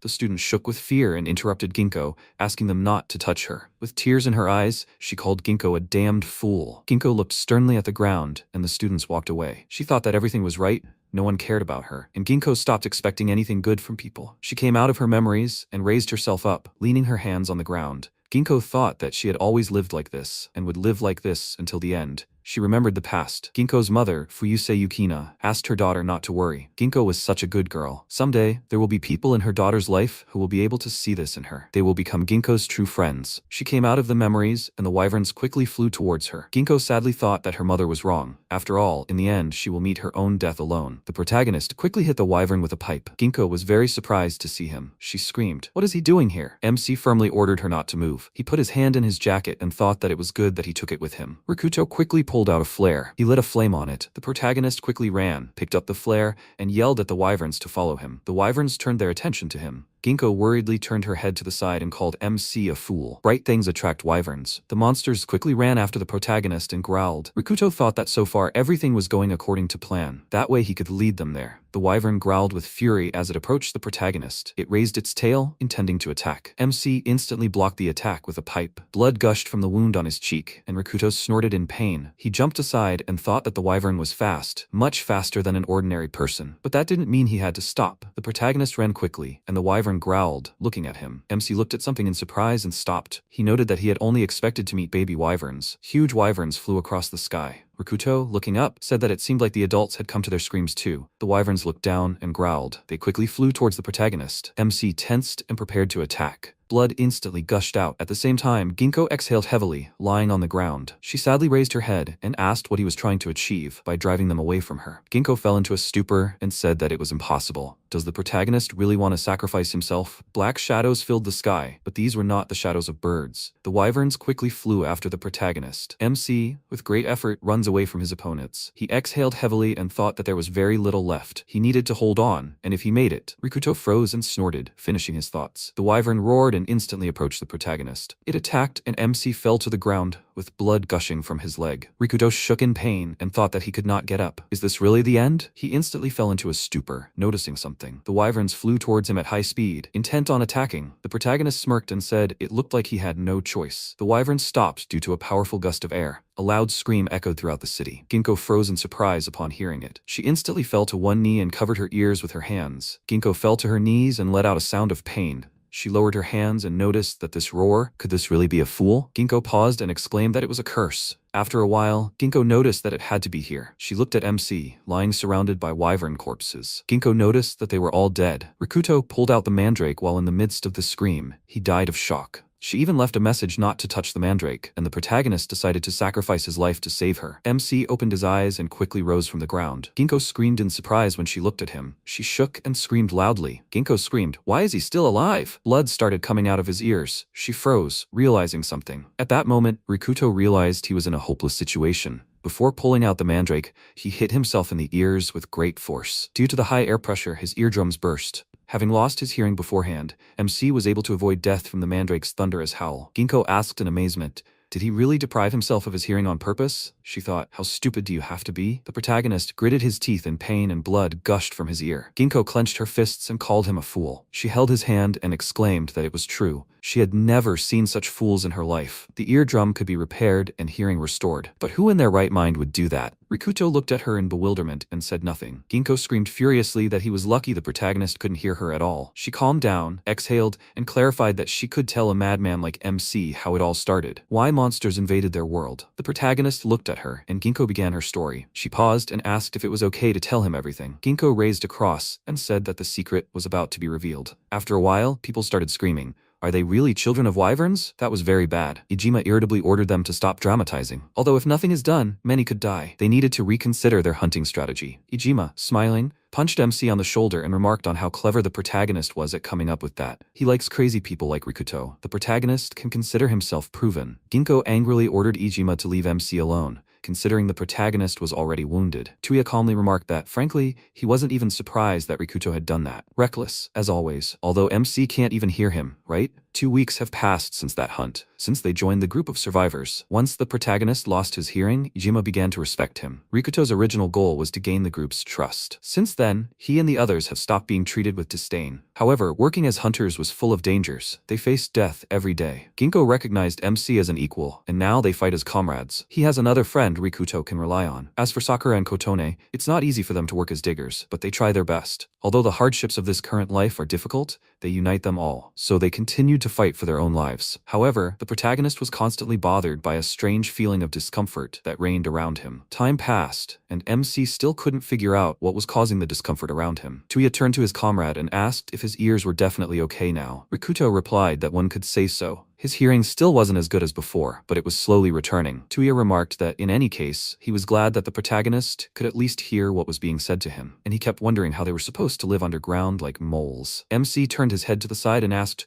"Who knows?" Tuya clarified. "Is that all the comrade could say?" He turned his attention to Ginkgo standing in the crowd. Tuya asked who she was talking to. The girls screamed in fear. How could Ginkgo say such a thing? Ginkgo asked, what else could she do? She just had to do it. The girl ordered her to stop, and a loud sound echoed in the room. She slapped Ginkgo on the cheek and exclaimed that every time she did that, the girl was starting to hate it all. It was as if she was being shown a reality she couldn't change. Although how could Ginkgo know that? After all, Ginkgo was in charge of the hunt. A huntress couldn't understand what they were feeling. Tuya raised his fist and yelled, "What are they doing?" Ginkgo stood up and asked them to ignore it. Tuya worriedly replied that then he would mind his own business. He thought she always spoke like that, and that she was somewhat similar to the protagonist. It was no wonder they were able to get along. MC remarked that it was strange, and his comrades looked at him. Rikuto clarified that Ijima and his friends were always in high spirits, but compared to them, everyone else around them was in a terrible, depressed state. Like, for example, those girls who just ran away from here. The mood in the group has been pretty tense lately, hasn't it? Is something brewing? Ginkgo confirmed this and replied that bonuses would be handing out soon. Tuya was surprised and clarified that he had heard about them from Ijima's friends. Those who worked hard would receive rewards from Hizaki. Ginkgo added that, more importantly, she had something to talk about with the protagonist. Tuya quietly asked if she had really decided to confess her love to the MC. Ginkgo sternly grabbed Tuya by the hair and noted that she had been closely watching Rikuto for the past 2 weeks.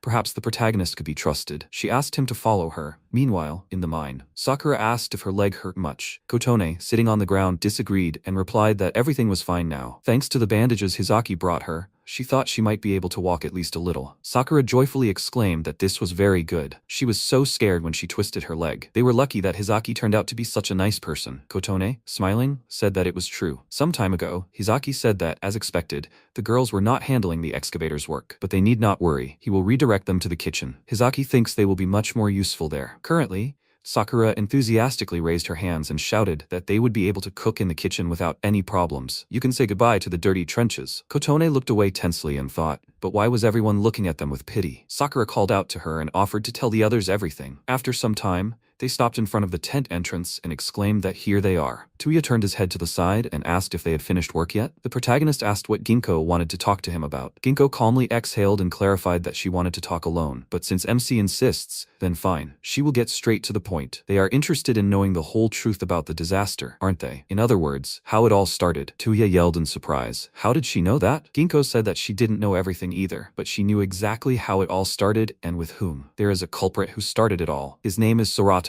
The protagonist and Kotone were stunned by this. Ginkgo remarked that they were probably related after all. At first, she thought they just had the same last name, but it seems the world really is a small place. Tuya asked in surprise if the protagonist had an older brother. He didn't even know. MC agreed and clarified that he had a half-brother. Tuya exclaimed in amazement that he hadn't thought the white-haired guy was Rikuto's older brother. Surato bullied the protagonist, didn't he? MC calmly replied that it was all in the past, anyway. Kotone sadly placed her hand to her chest and remembered Surato beating the protagonist. MC raised his hand and clarified that he just couldn't understand how Surato could have caused all this disaster. It just sounded absurd. Ginkgo noted that it wasn't surprising. If she hadn't known everything, she wouldn't have believed it either. But she's sure of one thing. Surato was the key figure in causing the disaster. Let's flash back to exactly 1 week before the disaster. Ginkgo is lying on the couch looking at her phone. She's surprised and notices that it's him again. Ginkgo thought about slimes, golems, wyverns. She's died from them many times before, but now everything is different. Ginkgo knows the weaknesses of each of them, and now she can definitely defeat them. Slimes are weak to fire, and you need to hit the golem with E right in the head. Wyverns love everything shiny. You can simply distract it and quickly move on. But the one she has a problem with is the lich. He's much stronger than those she's fought before, but even he has a weakness to silver. If you pierce him with a silver spear, he will die. Ginkgo happily cried out that finally. She smiled and said that the game Mom made was really addictive. You have to think about every battle, and the levels aren't that easy. Ginkgo quickly put on her jacket and screamed, "Did she really spend that long playing this game? She's really late." The game Mythical Summon System was open on her phone. Sometime later in the hospital, Ginkgo, walking down the hallway, looked away and said that Mom's room should be there. She fell silent.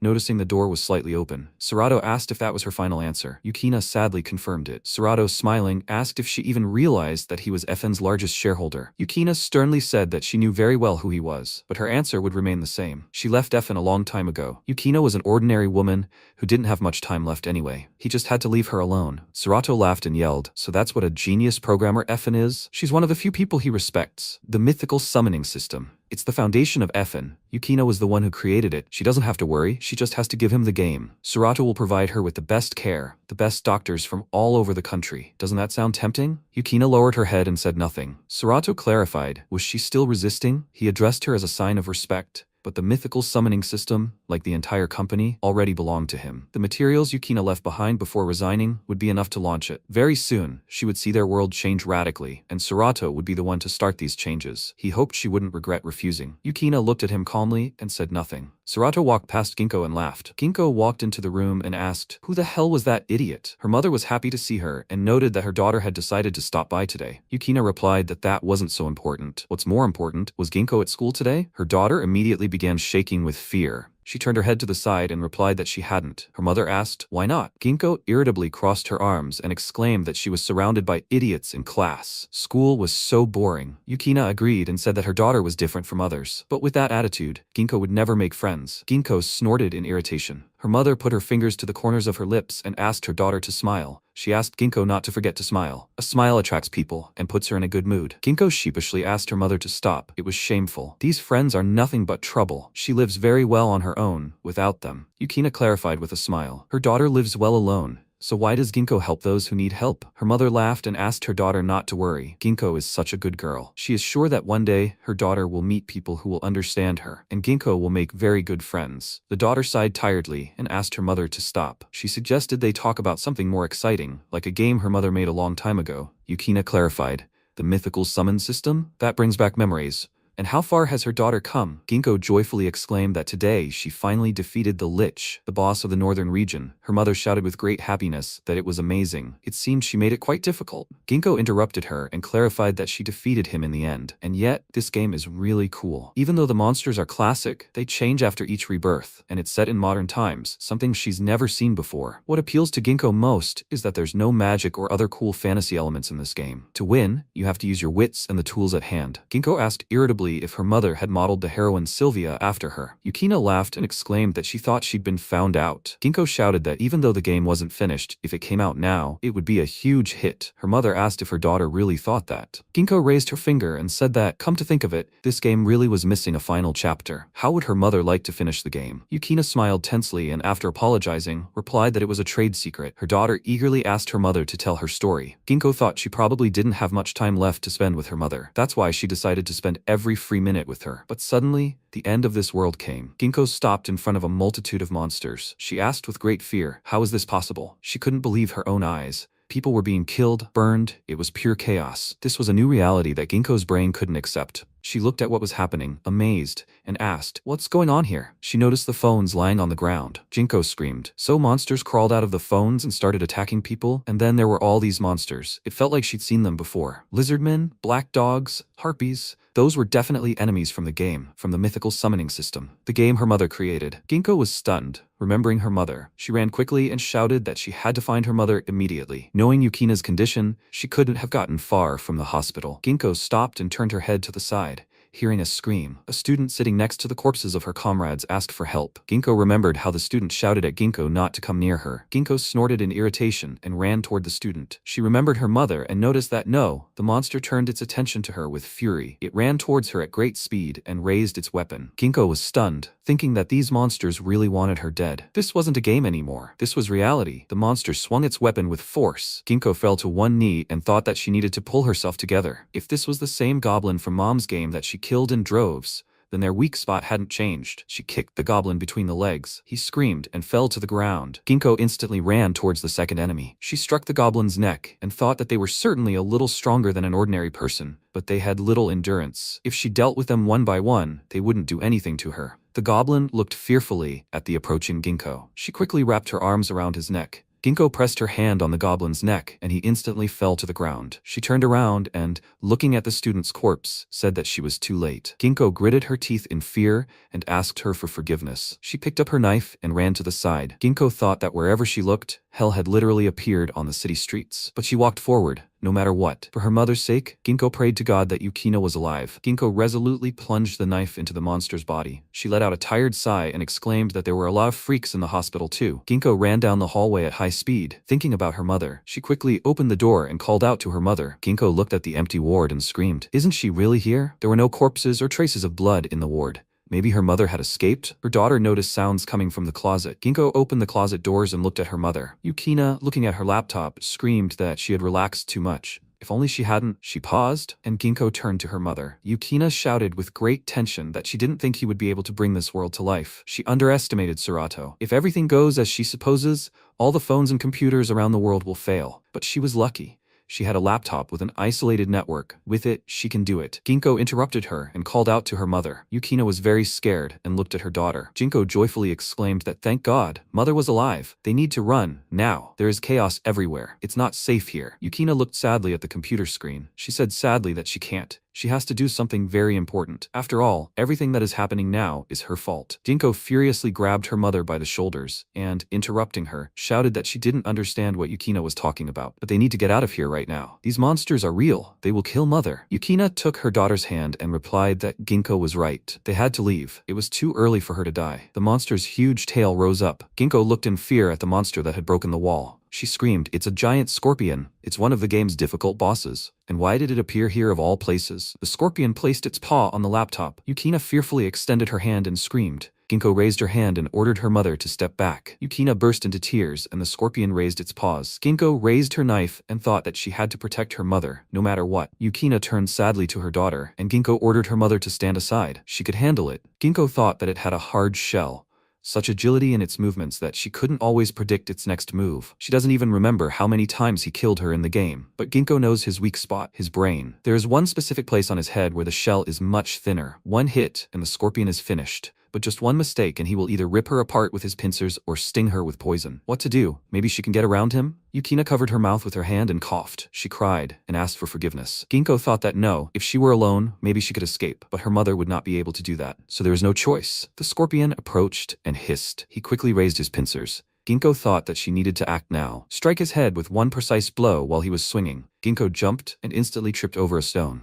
She shook, looking down. Blood spurted to the sides. The knife hit the scorpion's head and Ginkgo thought that she missed by a little. The claw approached Ginkgo's head and she fell into a stupor. The scorpion quickly grabbed her with its claw. Ginkgo screamed in horror and coughed up blood. The scorpion raised its tail with a sting. Ginkgo wondered if this was the end. The scorpion attacked, and Ginkgo looked at what was happening in horror. Mom smiled with blood dripping from her mouth and turned to her daughter. The scorpion's sting pierced Yukina's body. Mom put her hands on the sting and grunted in pain. Ginkgo looked at her with great fear. She burst into tears and screamed that this couldn't be. Ginkgo quickly plunged the knife into her opponent's body. The scorpion raised its claws and screamed in pain. Ginkgo jumped up, intending to attack. Screams came from the hospital. The scorpion's corpse lay on the floor. Ginkgo, holding her mother by the back, asked her to hold on. That's right, an antidote. They need an antidote. It wasn't in the game itself. This blow was considered a fatal attack, but first they need to stop the bleeding. And then, Yukina raised her shaking hand and interrupted her daughter. She smiled, put her hand to her daughter's cheek, and asked her to calm down. Ginkgo burst into tears and exclaimed that it was all her fault.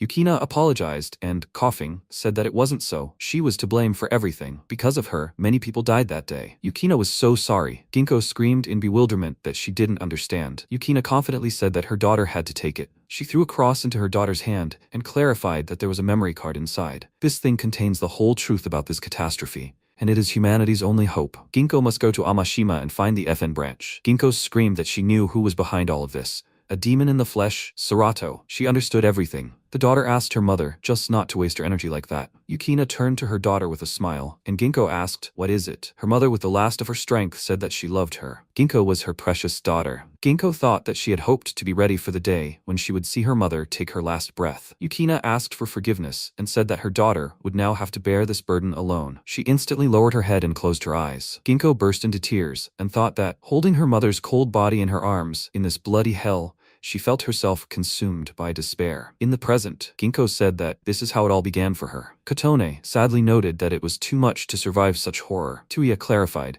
So all the answers were hidden in Amashima? Tuta asked if they arrived in the city, would they find the answers to how to save their world? Sakura said it was hard to believe such a story. Ginkgo calmly replied that they could believe it or not if they wanted, but she had already made up her mind. The protagonist confidently raised his hand and said he believed Ginkgo, and he wanted to go to Amashima with her, if she allowed it. Ginkgo took his hand and called him a kind madman. After a while, Ijima asked how the leader was doing this month. Hizaki smiled and replied that they had made significant progress. They had tried very hard. He closed the book and clarified that everyone who had worked hard this month would be rewarded. Hizaki grinned ominously and added that the reward would be bonuses. Several days had passed since their conversation with Ginkgo. Ineda noted that they had earned bonuses this month. He couldn't wait for the payout. He turned his attention to the people and asked his comrade to look at their sad faces. Ineda shouted, smiling, that he'd heard that those who didn't receive their bonuses would be sent to cultivation. His comrade smirked and exclaimed that Ineda was being harsh with them, of course. Rikuto thought that these bonuses were supposed to encourage those who worked hard, but the atmosphere around them was oppressive. For some reason, those who maintain order are often terrible people. In the group, everyone is fed equally, both men and women. No conflicts arise because of this. Everything would be fine, but the people around them, why are they so scared? Should they ask Ginkgo about this? The comrades noticed the scream. Ineda grabbed the girl, Sana. She fearfully apologized and said that they had pushed her and her food. Sana didn't finish, and Ineda's comrade laughed. He asked, what's wrong with her? They were friends. Would they really fight over something like this? MC sighed sternly and thought that these guys were still getting a little too far. Tuya irritably said that he should intervene. The protagonist agreed. Tuya confidently ordered Ineda to leave the girl alone. The man approached the protagonist and ordered them to stay out of this. Rikuto looked at the man ominously, and he became very scared. A comrade stood behind the man and ordered the protagonist not to get cocky. Yes, they had helped the group well and were in good standing with the boss, but that didn't mean they could act like this. Ineda asked his comrades to calm down. It was better not to disturb the order. He approached Sana and apologized to her. They were just joking. Sana clenched her fist in fear and looked down. Ineda moved aside and ordered his comrades to leave because he was hungry. His comrades became angry and shouted that these jerks needed to be put in their place. They were getting too cocky. Ineda grinned ominously and ordered them to leave them alone. They would soon learn the order the boss had established. Tuya asked, what were they even talking about? MC extended his hand to Sana and asked if she could stand up. Sana, with tears in her eyes, shook in fear. Sana's father hit Rikuto and ordered the freak to get away from his daughter. Tuya was stunned and asked, how is he? Sana asked her dad to stop and yelled that they, on the contrary, saved her. They are not bad. Dad decisively raised his fist and asked his daughter to step back. He knows very well that they are just like everyone else. The protagonist asked, is this her dad? If dad saw everything, why didn't he come and save his daughter from the very beginning? Isn't it a parent's duty to protect their own children? Dad angrily ordered MC to shut up. He raised his arms to the sides and yelled that Rikuto knows nothing. Sana wrapped her arms around her dad's body and asked him to stop. Thanks to the hunters, she and Dad are alive. And she's okay. Dad can see, right? That's why she asks him to stop. Dad knelt down and hugged his daughter, asking for forgiveness. Tuya put his hand on the MC's shoulder and suggested they leave. At the same time, the guy put his hands to his head in fear. He lowered his head in dismay and screamed that this couldn't be happening. This time, they'd send him to be raised. Kotone, smiling and holding a tray of food, asked if he was feeling unwell. The guy noticed Kotone's happy expression. He shyly raised his hands and replied that everything was fine. Kotone remarked that she was glad to hear it. She offered him something to eat. The guy fearfully asked her to stop. He clarified, she works in the kitchen, right? Kotone, surprised, agreed and replied that she did starting today. The guy smiled and noted that even she had been sent there. Kotone said that, unfortunately, she couldn't help the group anymore, so she would try her best. Sakura happily raised her hand and screamed that they needed to hurry, because Rikuto was waiting for them. Kotone replied that she was already running. The guy, holding a plate, remarked that she was very beautiful. He laughed madly and said that eventually she would too. After some time, the MC said that something was wrong here. They had been living here for about half a month, but he couldn't shake this uneasy feeling. Tuya calmly agreed with his comrade.